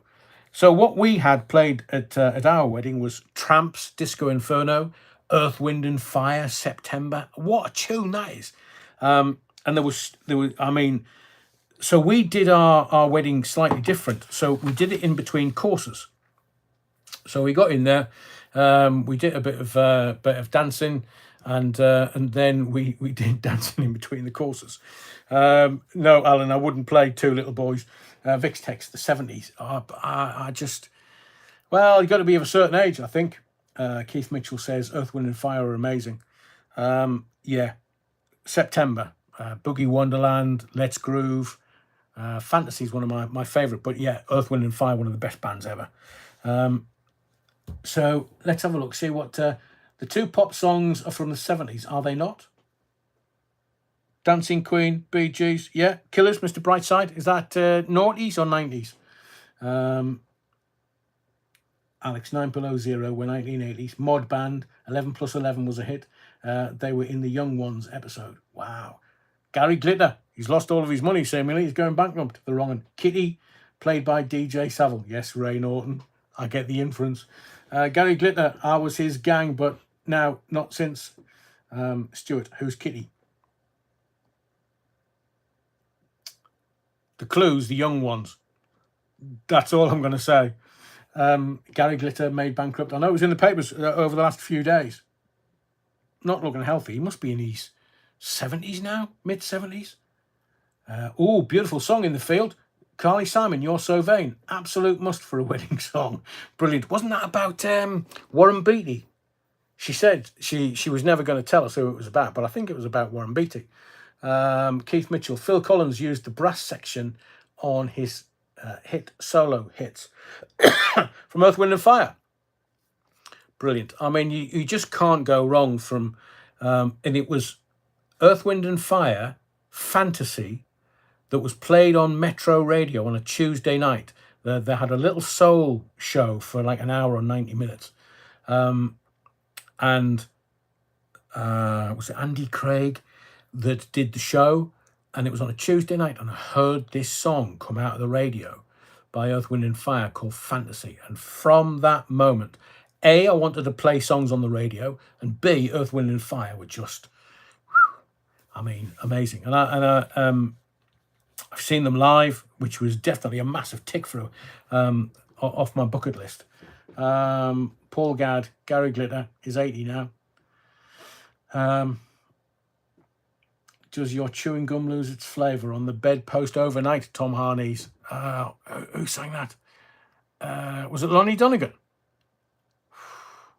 Me and you, Tom. Proper anoraks. Apologies if I've heard the name Kitty being mentioned here a few times. I was wondering. Yeah, The Young Ones. The song, The Young Ones, by, yeah.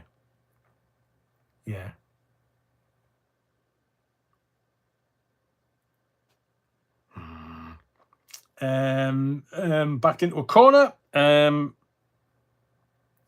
So, Stuart, you'll get it. You will get it. You know, as in the TV show, The Young Ones, and they all did a song.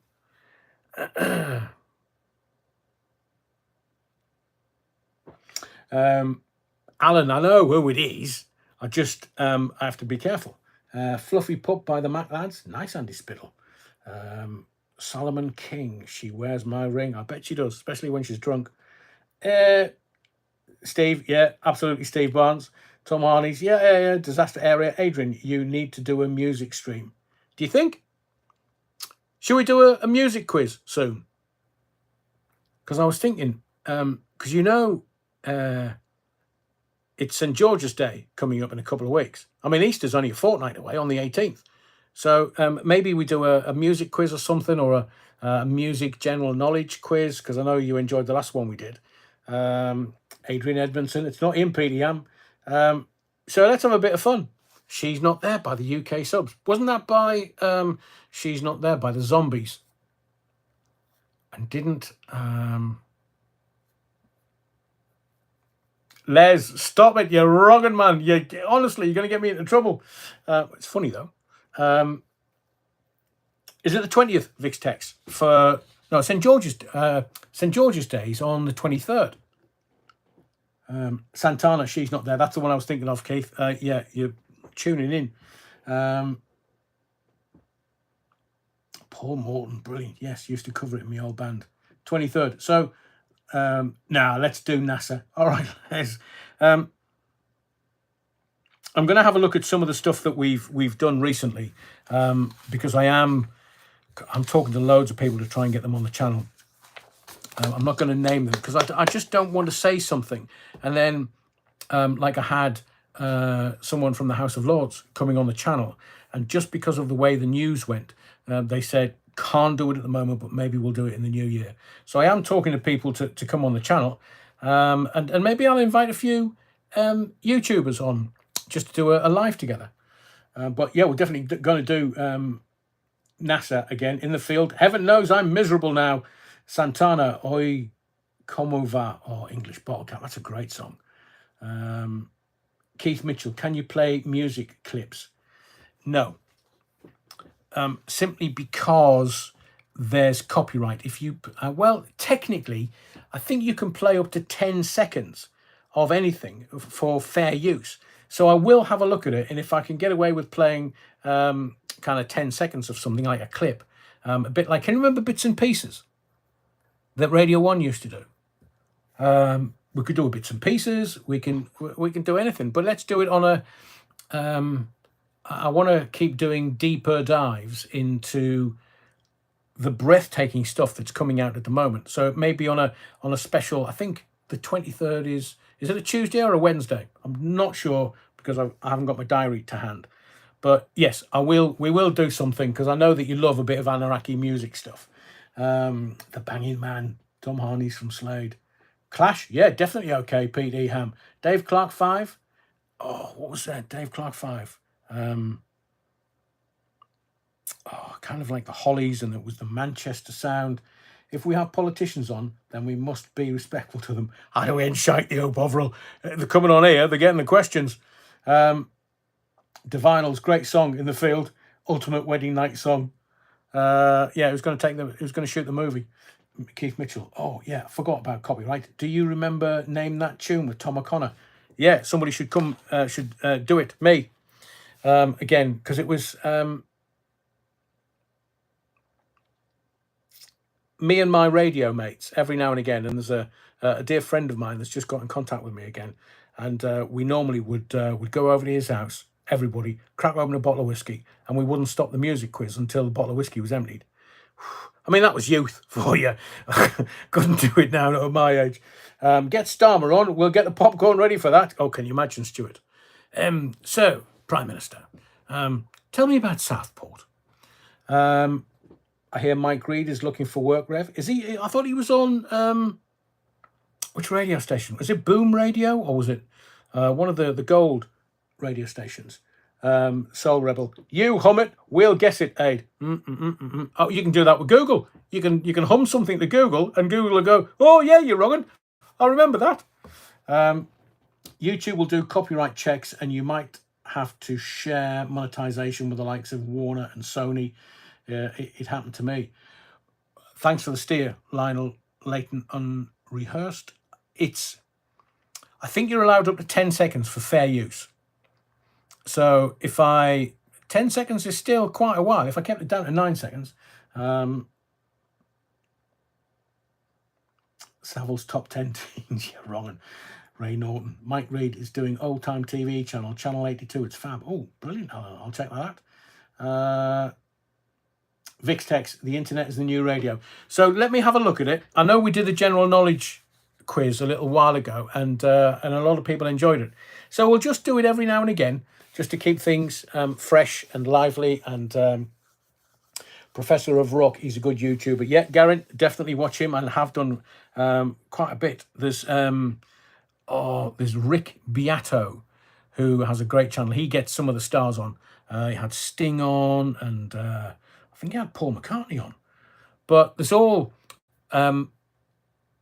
I just love the fact that the audience that comes to these lives has such an amazing musical knowledge that even me with my anorak stuff, I have to up my game every time I do a live. If you start telling me about music and we go off on different tangents around music, because it was the reason I got into radio. As I say, the one song, Earth, Wind and Fire, Fantasy. Go and check it out on the streaming service. It's a fantastic song, but it was that one. I heard it on the radio.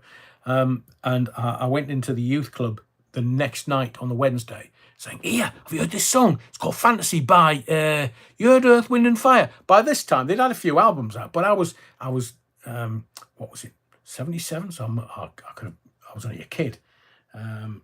Andy Edwards has a great muso channel. Stars on 45. Andy, the original songs for Stars on 45 was actually a bootleg, and they took the originals and mixed it all in, because I know one of my mates had the original 12-inch vinyl that Stars on 45 was based on, and there was a Beatles one that came out afterwards. That was 1980, 81.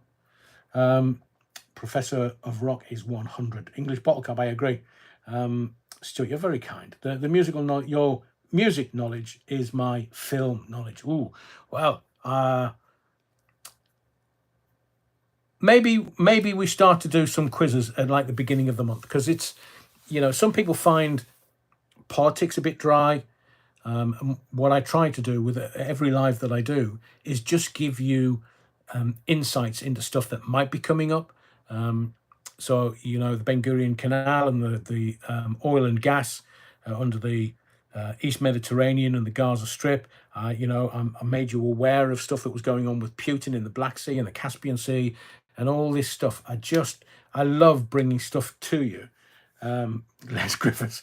I'm gonna round the live off with this comment from Les Griffiths because it's brilliant.